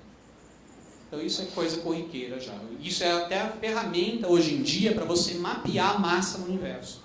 Então vocês já devem ter ouvido falar, né, por curiosidade, que hoje em dia a gente sabe que existe no universo uma coisa chamada matéria escura, que é uma matéria, matéria, tá? Então, ou seja, aglomera, forma estruturas e tudo mais, tanto quanto a gente saiba, só que ela não é visível porque ela não interage com a gente via eletromagnetismo, então ela não emite luz, por exemplo. Então você não consegue perceber a presença dela olhando ou investigando no espectro eletromagnético, mas ela provoca gravidade. Então, pela distorção que você vê de imagens de objetos visíveis no seu campo visual, você pode fazer mapeamento de massas, mesmo daquelas massas que você não enxerga. E aí você vê que, por exemplo, tem 5 vezes mais matéria do que de fato a gente vê, né, via eletromagnetismo, que é a chamada matéria escura. Bom, outros efeitos da gravidade. Distorcer o tempo. Tá? Esse aqui acho que é o mais fantástico, né? Todo mundo acho que... Bom, eu pelo menos sempre tive fascinação por esse negócio de tempo, passar do tempo. E a gravidade, como ela distorce o espaço-tempo, bom, particularmente ela distorce também o passar do tempo. E o que isso quer dizer? Quer dizer o seguinte, quanto mais intenso o campo gravitacional, mais devagar o tempo passa em relação a uma região onde o campo gravitacional é menos intenso. Por exemplo, quanto mais próximo do centro da Terra, mais devagar o tempo passa em relação a quem está mais afastado do centro da Terra. Em teoria eu quero dizer o seguinte, em teoria porque é difícil de medir, tá? É na prática também, tá? Essa expressão na teoria é um pouco infeliz porque dá a impressão, tem uma expressão famosa que na prática a teoria é outra, né? Não, aqui na prática a teoria é a mesma, tá? Só que é muito difícil de você medir, mas o fato é, a rigor é uma palavra melhor do que em teoria. A rigor, o tempo no térreo de um edifício passa mais devagar do que o tempo lá no último andar, certo? É uma diferença ridiculamente pequena, mas ainda assim, hoje em dia, com a tecnologia que a gente tem de precisão de medida de tempo, é mensurável. Tá? É mensurável e comprovadamente satisfaz essa propriedade. Só que isso aqui é mais dramático ainda num contexto ainda cotidiano, só que não é tão óbvio, tá? Que é no sistema GPS. A maioria de vocês, se não todo mundo, tem lá no seu aparelho celular ou então no carro uma localização por GPS. Certo? A GPS, vocês já devem saber mais ou menos como ele funciona, mas basicamente ele funciona baseado na troca de sinais do seu aparelhinho com um conjunto de satélites que está lá a 20 mil quilômetros de altura, né? Um pouco mais de 20 mil quilômetros de altura. Tá ali. Então são 24 satélites, na verdade tem mais, mas para funcionar seriam 24 satélites em 6 planos orbitais diferentes, 4 satélites em cada plano, orbitando a uma altura de mais de 20 mil quilômetros, tá? Em relação aqui à superfície da Terra. Tudo bem, e essa medida de como que o sistema GPS te localiza na superfície do globo terrestre é baseado no tempo que demora a troca de sinal entre o seu aparelho e os satélites. Então, baseado no tempo que demora essa troca de informação, como essa troca de informação é feita na velocidade da luz, porque é a onda eletromagnética que está trocando informação, está fazendo a comunicação, então sabendo a velocidade da luz que a gente sabe, e sabendo o tempo que demorou para fazer o trajeto, você sabe qual é a distância que o seu aparelhinho está do satélite. Se você fizer isso para 4 satélites, se você souber qual a distância que você está de 4 satélites, na verdade para a localização bastaria 3, a gente faz triangulação. Certo? Se você souber a distância que você está de 3 pontos dados, você consegue saber onde você está. Na verdade, você fica indeterminado por 2 pontos. Só que um está na superfície da Terra, o outro muito provavelmente ou vai estar dentro da Terra, ou vai estar lá no espaço. E aí o GPS faz um chute educado de que você deve estar na superfície da Terra. Certo? Então, e aí você consegue localizar onde você está. Mas repara que isso é essencial que você tenha medidas muito precisas de intervalos de tempo. E para você medir intervalo de tempo, você tem que fazer uma subtração de medidas de tempo, certo? É a medida de tempo aqui no seu aparelhinho e a medida de tempo lá no satélite. O problema é que o satélite está muito mais afastado, está numa região de campo gravitacional muito mais fraco que o nosso. Portanto, o nosso tempo passa muito mais devagar, muito assim, né? Um astronauta você não conseguiria perceber nas rugas dele. Mas o tempo aqui passa muito mais devagar em relação para um relógio atômico do que passa um satélite que está carregando um relógio atômico para poder fazer a medida de tempo. Então, ok? Então, o que vai acontecer? Se o tempo aqui passa diferente do tempo lá, na hora que você for calcular o intervalo de tempo que demorou o sinal para ir ou voltar, ou para ir ou para voltar, você vai ter uma contaminação do sinal. A sua medida não vai ser realmente a medida de quanto tempo demorou, porque você vai perder sincronização dos relógios. Se um relógio passa mais rápido, se o tempo lá passa mais rápido do que aqui, então os relógios, mesmo que você lançou eles sincronizados, bom, agora eles não estão mais sincronizados, certo? Então isso tem que ser corrigido, senão o GPS deixaria de funcionar perfeitamente. E como que isso é corrigido? Bom, você vai na relatividade geral, você prevê quanto que o tempo lá passa mais rápido do que aqui na Terra, e você corrige isso, você corrige a leitura, tá? Usando a predição da relatividade geral. E depois de feito isso, aí beleza, aí você fala, então agora essa diferença de tempo já corrigida é o que eu vou multiplicar pela velocidade da luz para obter qual é a distância que o meu aparelhinho está do satélite, beleza? Bom, e o fato é que o GPS funciona muito bem. Tá? Se a gente não corrigisse, para a gente ter uma ideia, o tempo no satélite ele passa 39 microsegundos por dia mais rápido do que na Terra. Então, a cada dia, aquele relógio lá que está se você não corrigisse a leitura, o relógio que está no satélite de GPS, ele adiantaria em relação ao seu 39 microsegundos por dia. Fala, isso é ridículo, 39 microsegundos eu não consigo perceber essa diferença. O problema é o seguinte, você tem que pegar esse valor e multiplicar pela velocidade da luz, que é muito grande, certo? Quando você faz isso, velocidade da luz vezes aproximadamente 39 microsegundos, dá da ordem de 12 quilômetros. Ou seja, ao final de um dia, se você não tivesse usado a relatividade geral para corrigir a leitura de tempo do satélite, o seu GPS perderia precisão de 12 quilômetros só ao longo de um dia. Imagina ao longo de anos que ele já está funcionando.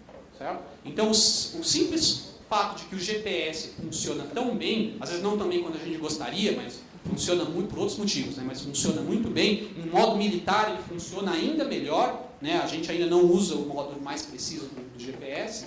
Isso já é um teste experimental, por si só, da validade desse conceito de distorção do tempo provocado pelo campo gravitacional. Então, essa é uma verificação cotidiana de que, de fato, nós estamos... Porque se a gente fizesse a correção como predito pela relatividade geral e ela não existisse de fato, a gente também estaria errando 12 km por dia. Certo? Então isso já é uma comprovação desse fato. Por mais fantástico que possa parecer, né, o tempo passa mais devagar aqui do que lá em cima, isso é corroborado, isso é comprovado cotidianamente. Bom, esse daqui eu vou pular rápido, tá? Eu falaria de buracos negros aqui, só dizendo que é uma consequência da teoria da relatividade geral, que você pode ter regiões onde a distorção é tão grande que a luz, que nada consegue escapar daquela região, nem mesmo a luz, que são os buracos negros, mas seria um tópico para outra palestra, certo? Então eu vou pular aqui. Vou pular. Tá. E finalmente, depois de 1h15, não foi 1h15 porque a gente começou atrasado, certo? Mas 1h10, 1h05 por aí, tem mais um tempinho para falar de ondas gravitacionais. A gente tem as ondas gravitacionais, tá? E o que seriam então as ondas gravitacionais? A gente já está... Bom, vai ser uma onda de gravidade, mas a gente agora já sabe que gravidade é distorção do espaço-tempo, certo? Uma onda gravitacional é uma distorção do espaço-tempo que se propaga, tá? Se propaga é importante, carregando energia, tá? Como toda onda, ela carrega energia. Uma onda magnética carrega energia. Essa deformação do espaço-tempo provocada por objetos que estão se movendo, então um corpo com massa deforma o espaço-tempo. Se eu pego um corpo com massa e eu agito ele, essa distorção do espaço-tempo é como se fosse uma carga. Uma carga, ela gera campo elétrico. Se eu movo a carga, ela gera campo magnético também, e além disso, gera onda eletromagnética. A massa, paradinha, ela distorce a geometria do espaço-tempo. Se eu chacoalho a massa, ela gera uma distorção, que essa distorção se propaga como se fosse a onda num lago, tá certo? E carrega energia. Ela rouba a energia do sistema que está gerando essa onda. Então, aquilo lá é uma obviamente é uma representação, né? As ondas gravitacionais não são tão facilmente visíveis como nessa animação aqui, infelizmente. Por isso que foi muito difícil detectar diretamente elas. Mas isso aqui é só uma animaçãozinha para vocês visualizarem. Aqui eu teria o exemplo de duas estrelas, por exemplo, uma orbitando em torno da outra, e o fato de elas estarem se movendo gera aí ondas, distorções do campo na geometria do espaço-tempo que se propaga, e essa onda rouba a energia do sistema. Bom, aqui eu estou dando também uma coisa parecida, só que aqui uma dessas estrelas tem uma característica peculiar. Ela emite esse facho de luz aí nos polos ao longo do eixo magnético dela. Então ela gira, ela tem um eixo de rotação, e o eixo magnético dela não é alinhado com o eixo de rotação, e devido a fenômenos bastante complexos, né, essa aqui é uma estrela de nêutrons, você tem a ejeção de jatos, né, de luz, na verdade gera luz, também gera jatos de partículas, mas gera luz como se fosse um farol. Certo? Se você calhar de estar na linha de visão desse farol, você veria o quê? Pulsos de luz. Né? E é extremamente preciso. Como isso aí é regido por leis de conservação de momento angular, leis da natureza, a regularidade desses pulsos até pouco tempo, até alguns anos atrás, era mais preciso do que relógios atômicos. De tanto que era a regularidade desse pulso. Hoje em dia a tecnologia evoluiu tanto que eu já não tenho segurança para afirmar isso. Mas, em princípio, é um pulso extremamente regular. Né? Porém, isso se ela estiver sozinha. Mas se ela estiver com uma companheira, nessa dança, aí, né, uma orbitando em torno da outra, isso daí, como a gente viu no slide anterior, vai emitir onda gravitacional. A emissão de onda gravitacional faz com que esse sistema perca energia. Ao perder energia, eles começam a orbitar mais próximo um do outro e começam a orbitar mais rápido. E isso vai afetar a taxa com que você vê esse pulso chegando em você. Tá? Bom, e por que eu estou dizendo isso? Porque foi assim que em 1973, se eu não me engano, foi descoberto. Essa estrela que tem essa propriedade de fazer esse pulso de luz chama, sugestivamente, pulsar. Tá? E foi descoberto um pulsar em 1973 que se percebeu que o tempo, o período, né, que demorava para você ver o pulso estava diminuindo, ou seja, o pulso estava ficando cada vez mais frequente, uma frequência maior, o período diminuía. E aí você percebeu o seguinte, olha, isso aconteceria se você tiver esse pulsar, na verdade, for uma das estrelas de um sistema binário de estrelas, como eu mostrei anteriormente, e esse sistema está emitindo ondas gravitacionais e, portanto, está perdendo energia.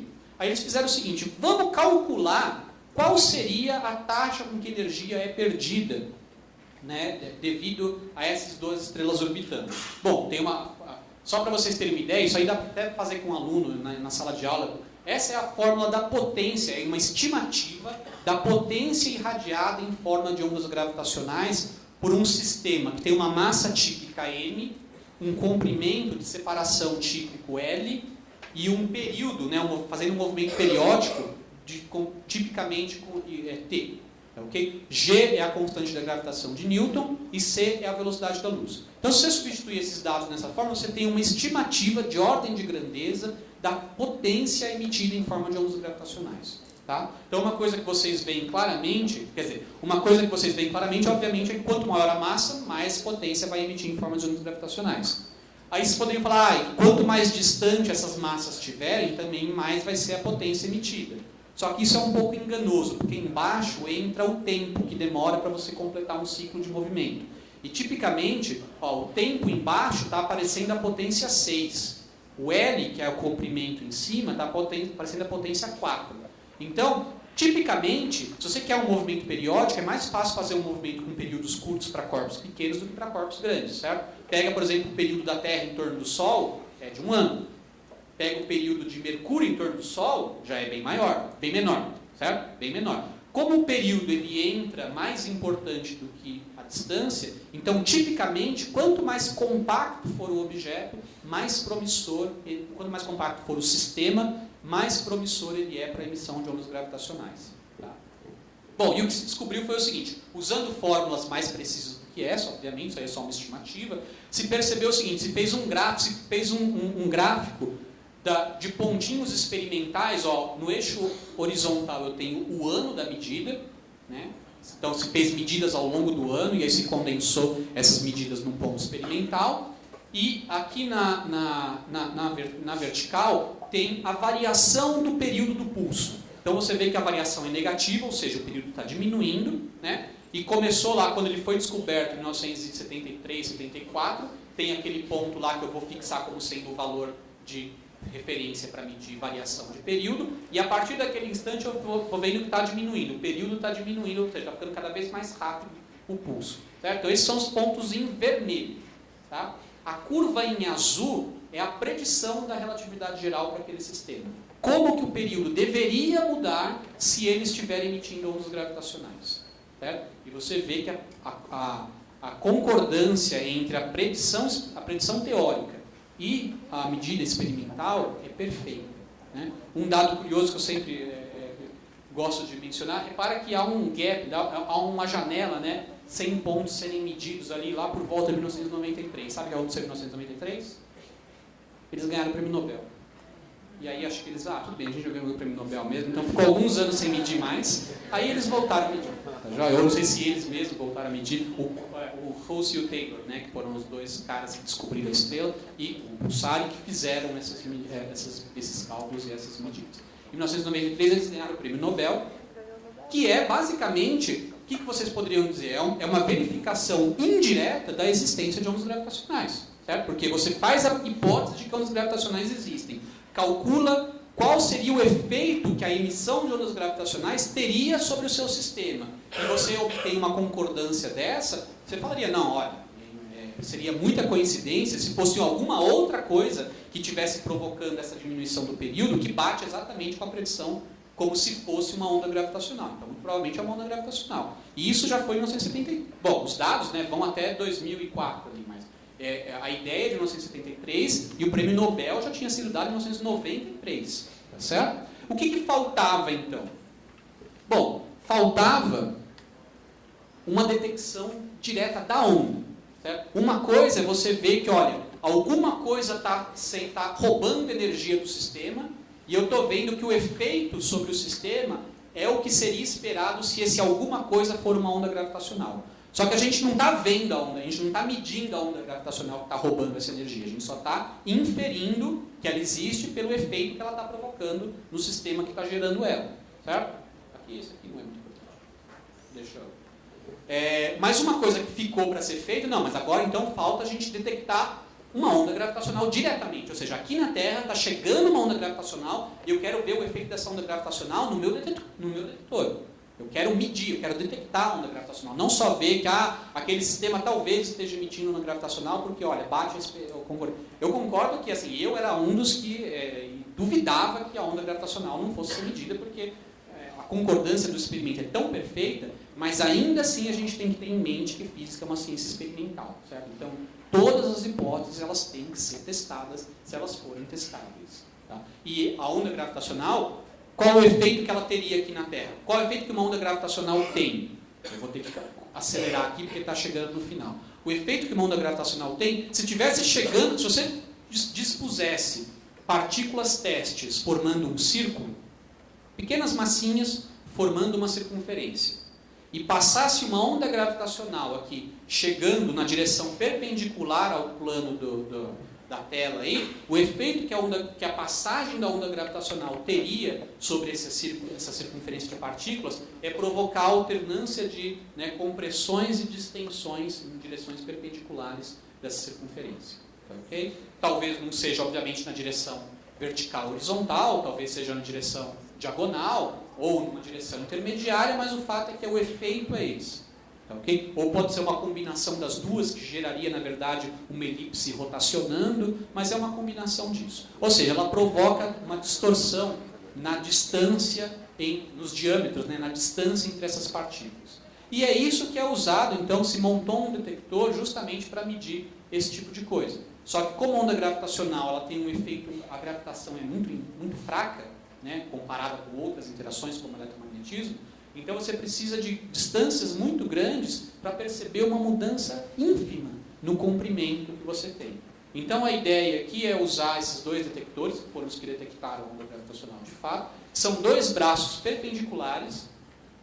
Dentro deles tem um interferômetro, que é o seguinte: eu tenho um laser que ele é dividido em dois feixes e eles refletem num espelho, né? Cada um dos feixes é mandado em direções perpendiculares, que são refletidos de volta, e aí a luz volta a interferir naquele espelho semitransparente inicial e ela é recombinada para ser observada num detector. Então, isso aí é essa ilustração. E aí a coisa é feita de tal maneira que, se os comprimentos forem exatamente os mesmos, na volta há uma interferência destrutiva dos dois feixes e, portanto, o detector não detecta a luz, porque ela está com uma interferência destrutiva.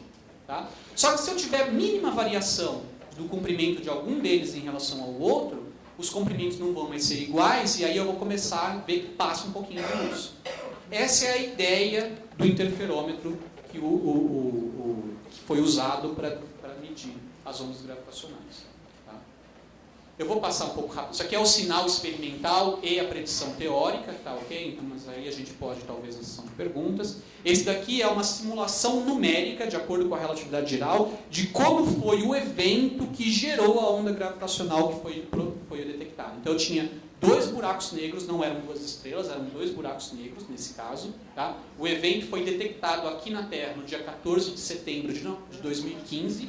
Então, ou seja, a tempo de completar o centenário da relatividade geral, né? Foi um presente de centenário dela aí, embora só tenha sido divulgado no ano seguinte, né? Mas o evento aconteceu em 2015.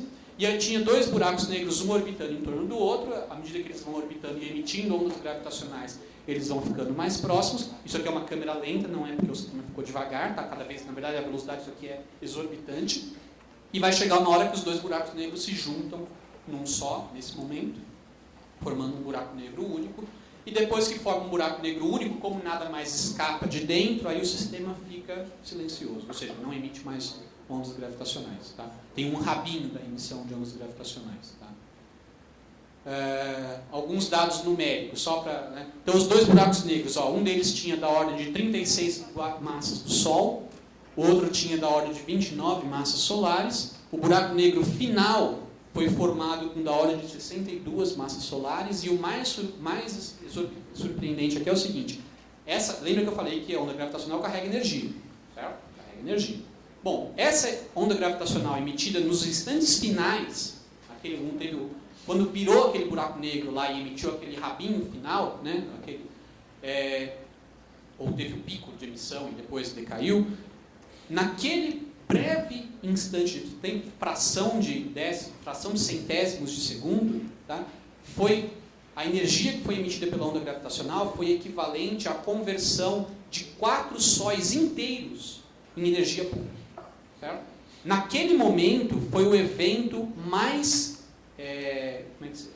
luminoso. Foi o evento mais luminoso, assim, se fosse energia luminosa, aquilo ofuscaria todas as estrelas visíveis do universo. Todas as estrelas do universo observável. Tá? Então, naquele instante, foi o evento mais energético, a potência desse evento foi maior do que somando a luz de todas as estrelas do universo observável. Para vocês verem. Por quê? Afinal, o nosso Sol, ele já durou 5 bilhões de anos, vai durar mais uns 5 bilhões de anos. Então, ao longo de 10 bilhões de anos, ele vai converter uma fração irrisória da massa dele em energia.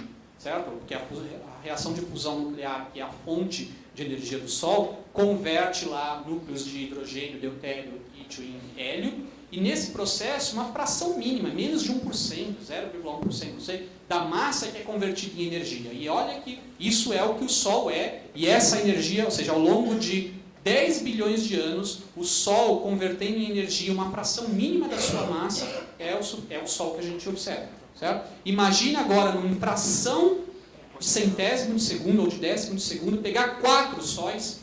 E não é o brilho de 4 sóis, é a massa de 4 sóis e converter em energia pura e emitir em forma de onda gravitacional. Certo? Foi isso que foi emitido nesse evento, para vocês verem a violência do evento. Porém, foi em forma de onda gravitacional que interage pouco com a matéria. Então, embora interaja com toda a forma de matéria, ela não interage de maneira muito intensa. Então, ou seja, não foi um evento catastrófico por esses motivos.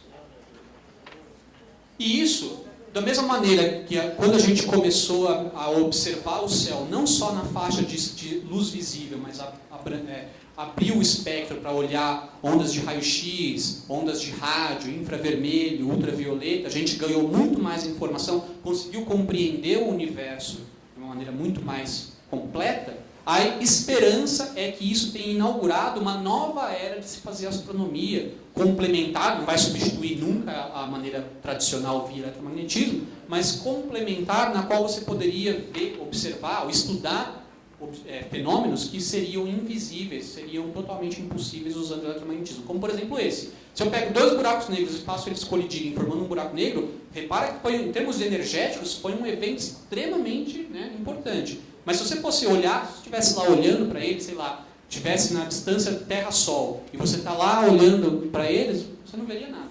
Tá? Porque foi tudo emitido em forma de onda gravitacional e não emite luz nenhuma. Isso acho que, deixa eu só ver, isso aqui seria só uma animaçãozinha, tá? Mas que eu acho que eu posso pular por conta do tempo. Eu peço desculpa, bom, não deu 1h30, mas já era para ter dado 1h30 com perguntas, né? Então eu acho que eles vão restringir um pouquinho as perguntas que podem ser feitas, naturalmente, mas eu estou à disposição de vocês, agradeço a atenção de vocês, peço desculpas por ter sido estendido mais do que eu planejava, e se qualquer dúvida que eu consiga responder, ficarei feliz em fazer. Obrigado, pessoal.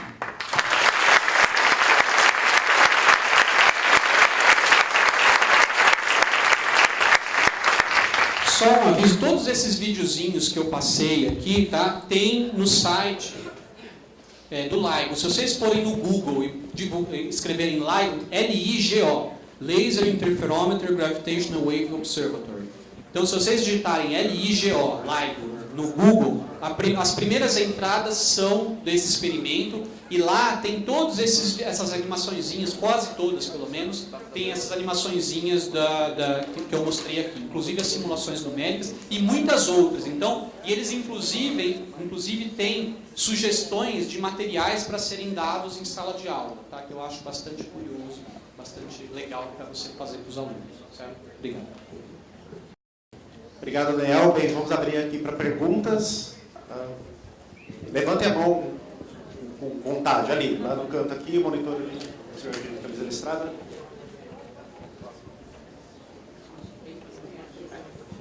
Opa. Primeiramente, parabéns pela excelente palestra, fantástica. Você estava falando, né, que ondas adoram transportar energia, mas ondas também adoram confinar a energia. Existe a possibilidade de existir ondas gravitacionais evanescentes? Quando você está falando confinar energia, está pensando em coisa tipo solitons, alguma coisa assim? Não. Estou pensando em fronteiras do espaço e tempo, onde teria uma espécie de lei de Snell que daria origem a ângulos críticos. Seria uma região com... olha, o mais... Seria um universo com fronteiras. Então, com bordas onde tivesse condições de contorno. Todos os modelos, pelo menos todos os modelos tradicionais de espaço-tempo, nenhum deles tem borda a não ser nas singularidades. Por exemplo, dentro de um buraco negro seria uma borda do espaço-tempo, por exemplo. O Big Bang, que em princípio teria sido o início do universo, é outra borda do espaço-tempo. Todas as bordas dos espaço-tempos que a gente trabalha são singularidades. E nelas, todas as nossas teorias falham. A gente não tem boas teorias para descrever. Então, o que acontece nas singularidades, eu não faço ideia e assim, ninguém faz de fato... Bom, ideia algumas pessoas podem fazer, porque elas podem trabalhar em teorias que lidem com isso. Mas nada que não seja especulativo. Então, um exemplo de lei de Snell, análogo da lei de Snell para, por exemplo, para ondas gravitacionais, eu não consigo imaginar como seria. Viu? Seria... porque você teria que mudar... O problema todo é que você teria que mudar a velocidade de propagação das ondas gravitacionais para ter uma lei de Snell. Certo? A lei de Snell é decorrente do fato de que a luz, por exemplo, no caso, a onda ela tem uma velocidade de propagação diferente em diferentes meios. No caso da onda gravitacional, eu não vejo como isso poderia acontecer. Algo com uma velocidade um pouco menor que a luz, nas bordas? Então, não, mas aí tá. Nas bordas eu não sei absolutamente nada. Sabe? Porque as bordas são as singularidades. Quando tem borda, elas são singularidades. Ou quando tem singularidades, elas são as bordas. E aí nada funciona lá. Nada funciona. Tipicamente são regiões onde a curvatura é tão grande que o que é tanto quanto a gente ache ou acredite, até o conceito de tempo e espaço perde o sentido. Certo? Então, qualquer coisa que eu falasse seria pura especulação. Talvez eu imagino, como você colocou o exemplo da folha de papel, né? Isso. E a gente proibiu torção. Certo. Se tivesse na relatividade geral não tem torção. Você tem teorias que tentam descrever gravidade invertendo. Não tem curvatura, mas tem torção. Certo? São as teorias teleparalelas da gravidade. Eu já ouvi pessoas fazendo uma afirmação de que é totalmente equivalente. Você pode mostrar uma equivalência entre essas duas classes de teorias. Teorias que descrevem a gravidade usando curvatura e teorias que descrevem a gravidade usando torção. Mas eu não sou especialista em teorias teleparalelas, então não saberia como seria no caso delas. Obrigado. Imagina. Primeiro, obrigado pela palestra. Eu que agradeço a atenção. Meu nome é Carlos, sou da UFTM, lá de Minas Gerais. A pergunta que eu tenho é porque a primeira vez que eu já sabia sobre o assunto, sabe sim, já tinha conhecimento que a gente vê pela mídia e tudo. Primeira vez que eu estou ficando a par mesmo do assunto. E você falou que para ter então, as ondas gravitacionais tem que ter essa oscilação que normalmente... Na verdade, qualquer movimento, a não ser movimentos muito específicos, quase qualquer movimento de massa vai gerar onda gravitacional. Eu agitando minha mão aqui, por exemplo, agora estou gerando onda gravitacional. Tá, entendi. Aí gera ondas gravitacionais. E pelo que a gente viu de aquela forma, a potência depende da massa. E Depende. É um valor pequeno relacionado ao da massa, em energia. Isso. Perde um valor pequeno. Uma coisa que eu queria saber também, por exemplo, a Terra aqui, a gente sabe que a Terra está em órbita. Exato. Ela então está gerando uma... Está gerando onda gravitacional. Onda gravitacional. Perfeito. Só que a nossa potência é muito pequena. Extremamente baixa. Então baixa a ponto que, se você perguntar qual é o efeito que isso tem na órbita da Terra, a Terra não deveria cair no Sol, então, por essa analogia, certo? Se a Terra está orbitando em torno do Sol e está emitindo onda gravitacional, quando um sistema como esse orbitante ele perde energia, ele começa a orbitar mais próximo. E se ele orbita mais próximo, ele orbita com velocidade maior. Então ele deveria espiralar e cair no Sol. Aí você pode calcular, vamos ver qual é a predição de energia que ele perde, qual é a potência que ele perde devido a essa órbita. Agora faz a conta de, então, quanto tempo demoraria, não para ele cair no Sol, mas sei lá, para a órbita variar de 1 metro. Aí eu sugiro até essa conta para vocês fazerem. Então vai demorar mais do que a idade do universo. Então, ou seja, por outros motivos, a Terra até pode mudar sua órbita por outros motivos que a onda gravitacional vai ser totalmente irrelevante. Mas, a rigor, sim, a Terra e todos os planetas, Júpiter certamente é o mais importante deles nessa conta, todos os planetas, ao orbitar em torno do Sol, estão emitindo ondas gravitacionais. O sistema como um todo está emitindo ondas gravitacionais. Outra coisa que eu queria saber, essas ondas podem ser construtivas ou destrutivas? Sim, como qualquer onda, você pode ter interferência entre elas, e pode ser interferência construtiva e destrutiva. Sim. Isso pode afetar também a nossa visão do espaço? Muito pouco, porque assim, isso é uma coisa que não deu tempo, mas eu sugiro vocês entrarem no site. Lembra que eu falei que o efeito da onda gravitacional é causar distensões e compressões, tá certo? Bom, aí você pode perguntar, e quanto vale essa distorção e compressão? Você pode caracterizar isso através de uma quantidade adimensional, que é o seguinte: pega o quanto está variando aquela dimensão e divide pelo tamanho da dimensão, certo? Então, se der, por exemplo, 0,01, é porque aquela onda gravitacional está provocando uma mudança de tamanho de 1% naquele objeto. Beleza. Aí você pode perguntar, e essas ondas gravitacionais que foram detectadas, qual foi o valor dessa razão que elas provocaram? É da ordem de 10 elevado a menos, deixa eu só lembrar direito, 10 a menos 21, talvez. 10 a menos 21, alguém lembra? 10 a menos 21? 10 a menos... Bom, se for 10 a menos 17 ou 10 a menos 21 é irrelevante, certo? Porque o fato é o seguinte, em 4 quilômetros, acho que é 10 a menos 21, em 4 quilômetros, que é o tamanho daquele braço, o quanto que o tamanho do braço mudou é menor do que o tamanho de um próton. Tá? Então, ou seja, isso visualmente não afeta absolutamente nada. Tem até uma animaçãozinha aqui que é o seguinte: se você estivesse olhando lá, porque o quanto ela distorce, obviamente que é tão menos quanto mais distante você estiver da fonte. Porque depende da amplitude, quanto maior a amplitude da onda gravitacional, mais intenso é esse efeito. À medida que você vai se afastando da fonte que gerou a onda gravitacional, a amplitude dela vai decaindo, o que significa o seguinte, ela vai deformando cada vez menos os objetos pelos quais ela passa. Tá? Então, muito próximo lá, você poderia imaginar, não, lá o efeito deve ter sido estrondoso. E aí tem um vídeo aqui, que tem na página do LIGO, mostrando o que você veria se você estivesse próximo a esses dois buracos negros que orbitaram um em torno do outro e geraram essas ondas gravitacionais, o que você de fato veria, certo? E aí você vê que de fato, você vê um efeito de lente gravitacional que muda com o tempo. Então você vê as estrelas de fundo mudando a sua posição, mas muito pouco, muito pouquinho. Então, ou seja, de maneira que o quanto isso afeta... E só lá, a onda gravitacional, à medida que ela se afastou da fonte, você não vê praticamente mais nada. Excelente palestra. Obrigado. Agora uma coisa, é a coincidência da observação entre os dois observatórios. Isso, né? que é importante. Exato. Porque qualquer pequena vibração... Exato. Então, assim, vocês imaginam, né? Como eu disse, foi uma variação de fração do diâmetro de um próton em 4 quilômetros que foi detectado. Então, uma coisa que é fundamental é que você tem que ter mais... Bom, certamente várias coisas, ruído sísmico, tá certo? Então, e ruído sísmico não é terremoto, né? O trem passando, o carro passando ali na avenida provoca um ruído sísmico. Se você não tiver um isolamento muito bom, vai fazer com que aquele braço oscile de tamanho. Na verdade, o fim do braço não é um espelho fixo no chão, é um espelho suspenso. Mas é como se fosse um pêndulo, né? Que tem vários isolamentos para ele não ficar balançando para lá e para cá, mas ainda assim não é perfeito. Então você tem uma certa transmissão de ruído sísmico. E aí você vê, tem duas coisas que é fundamental para você realmente possibilitar a detecção. Primeiro é você ter mais de um observatório para você poder ver, olha, mas isso que gerou exatamente esse sinal aqui, gerou o mesmo sinal, né, lá a vários quilômetros de distância, então não tem como uma coisa local, seria muita coincidência, né, improvável, que um fenômeno local, como o carro passando na rua, tivesse um carro passando aqui, o outro carro passando lá, exatamente no mesmo momento, exatamente da mesma maneira, produzindo exatamente o mesmo sinal. Isso é importantíssimo. Mas uma coisa mais importante até que isso é o seguinte, o que você detecta, mas o que você analisa não é realmente a vibração, você faz uma decomposição em frequências. Por quê? Você faz o que a gente chama de uma análise de Fourier, uma análise espectral. E isso é importantíssimo pelo seguinte, se eu for pegar qual é o ruído que o carro provoca, tem uma certa frequência o sinal dele, que é uma frequência muito baixa.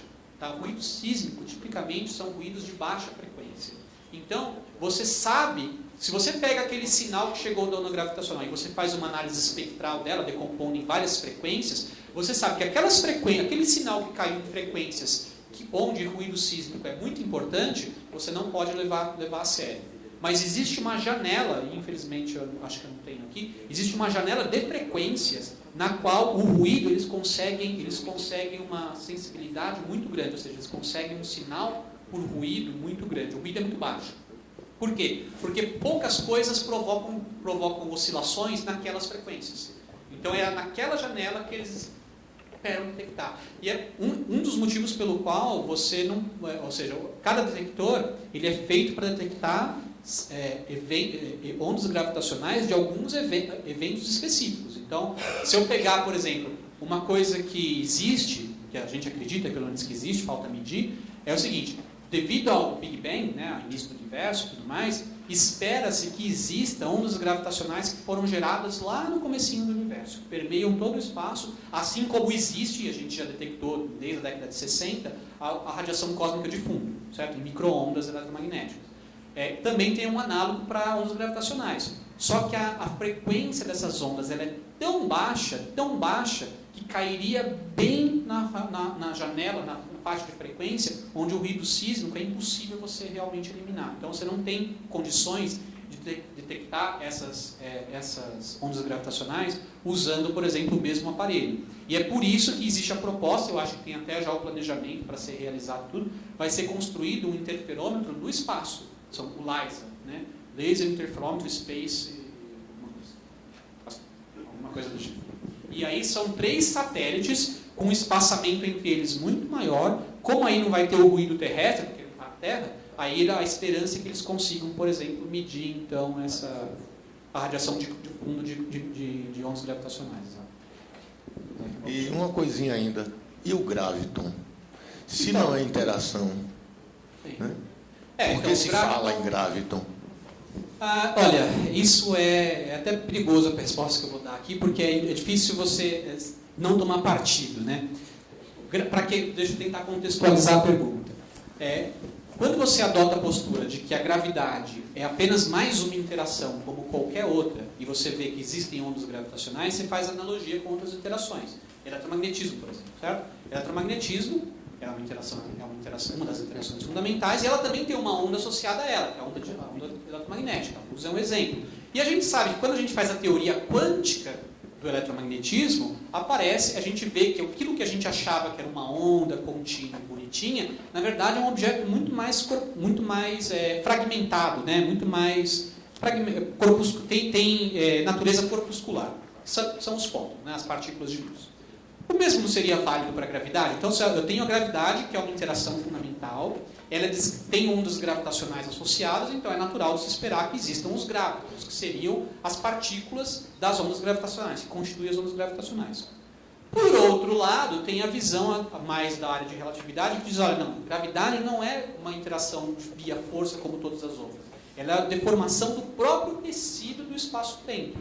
Se ela é a deformação do próprio tecido do espaço-tempo, não é uma força nem nada, então como você vai falar de uma partícula que está carregando essa distorção de geometria, se a própria distorção da geometria já faz parte do espaço-tempo, já está lá no espaço-tempo.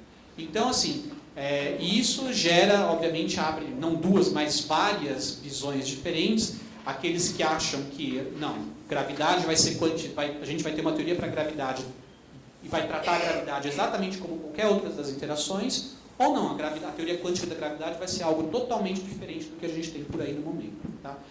Porém, qualquer que seja a resposta, no nível mais fundamental, existe um limite de aplicabilidade no qual falar do gráfico faz sentido. Tá? Então, do mesmo jeito que, vou fazer uma analogia, pega ondas de som, vibrações num sólido, pega vibrações num sólido. O que é uma vibração num sólido? Bom, uma onda num sólido, né? Você faz uma onda de som no sólido, o que ele é? Nada mais é do que uma perturbação na posição, né, de cada um dos constituintes daquele sólido que se propaga.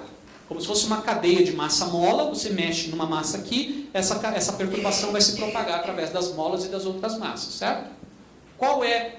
Nesse caso, essa onda é uma vibração de algo mais fundamental, no caso, que são essas massas molas, que é os constituintes do sólido. Apesar disso, você pode tratar essas ondas você pode tratar como sendo fônons, constituída por fônons, tá certo? Então existe um limite de aplicabilidade, existe um limite no qual, mesmo que aquela onda seja na verdade deformação ou perturbação de algo mais fundamental, existe um regime no qual você pode tratar aquelas ondas como se elas fossem já por si só fundamentais e que, portanto, elas fossem constituídas, por exemplo, de partículas de quanta, né, elementares. Então, muito provavelmente, qualquer que seja a resposta final para a teoria quântica da gravidade, se de fato é o tempo e o espaço que estão sendo quantizados, o que quer que seja, vai existir um regime de energias no qual faria sentido falar do gráfico. Mas a gente está muito longe de detectar um gráfico, por exemplo. Seria como uma descrição matemática. Seria como uma descrição efetiva, né? A gente usa as palavras descrição efetiva.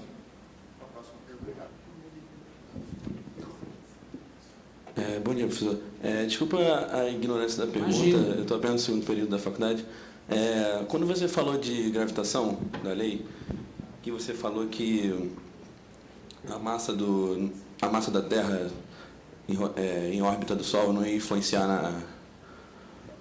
na Isso, órbita, isso. eu pensei, por que a lei de Kepler diz, então, que se a massa não interfere e a fonte da interação gravitacional ao Sol seria radial, por que a órbita não seria circular, em vez de... Não, então, a órbita ela não é... Aí, voltando para a gravitação newtoniana, então, certo? Tudo bem? A órbita ela só seria circular se exatamente naquele valor de raio... Pega um raio qualquer. Vamos fazer o exemplo daqui da superfície da Terra, certo? Lembra que eu falei, se eu pegar uma bala de canhão aqui na superfície da Terra e jogar ela perpendicularmente com 8 km por segundo, ela faria uma trajetória exatamente circular. Ok? Só que se nesse mesmo valor de raio eu dou uma velocidade um pouco diferente, ou um pouco maior ou um pouco menor, ou então não é exatamente perpendicular, mas é um pouco inclinado, aí a trajetória já não sai exatamente circular. Entendeu? Aí ela já pode sair uma elipse deformada. Bom, o exemplo claro é o seguinte, isso que... Quase que eu caí, quase que eu fui vítima da gravidade. Se eu pegar aqui uma massa e eu jogo ela, não vou fazer isso com nada porque eu vou quebrar. Qualquer coisa que eu tenho aqui eu vou quebrar. Eu não vou amassar meus papéis. A camisa, beleza, a camisa não quer. Se eu pego isso daqui, por exemplo, tá ok? E eu faço isso daqui, ó. Isso aqui fala, isso aqui está dando uma parábola. Na verdade não é uma parábola. Isso aqui é um pequeno arco de uma elipse. Tá? Porque o que está acontecendo é que se eu fosse continuar, agora faz de conta que isso daqui não interage mais com a matéria que forma a Terra. Beleza? Vamos supor que, na verdade, tem que fazer outras aproximações também. Mas vamos supor que isso aqui não é... Ou vamos supor o seguinte, que eu esteja muito alto, eu sou um astronauta que estou muito alto, e eu, ao invés de eu pegar, estou na posição lá na distância Terra-Sol que a Lua está. Lá eu sei que se eu jogar isso daqui perpendicularmente à minha linha de direção com a Terra, exatamente com 1 km por segundo, isso aqui ia fazer uma trajetória perfeitamente circular. Beleza? Só que se eu jogar isso aqui com menos do que 1 km por segundo, ela vai começar a cair, ou seja, a distância com a Terra vai começar a diminuir. E se a distância com a Terra começa a diminuir, não é mais uma trajetória circular, porque o raio não está sendo mantido constante. Certo? Se eu jogar com muito pouca velocidade, na verdade vai diminuir tanto o raio que vai chegar uma hora que a distância disso até o centro da Terra é menor do que o próprio raio da Terra. E aí ela vai bater na superfície da Terra. Mas se isso não acontecer, ela vai fazer esse movimento com uma elipse tão apertadinha, que se olhar só para um pedaço dela, vai parecer um arco de parábola. Okay? Então, é o motivo pelo qual, para ser circular, por isso que quase nunca é circular, porque para ser circular, tem que ter realmente uma conjunção muito perfeita de parâmetros, um ajuste muito perfeito de parâmetros. Okay?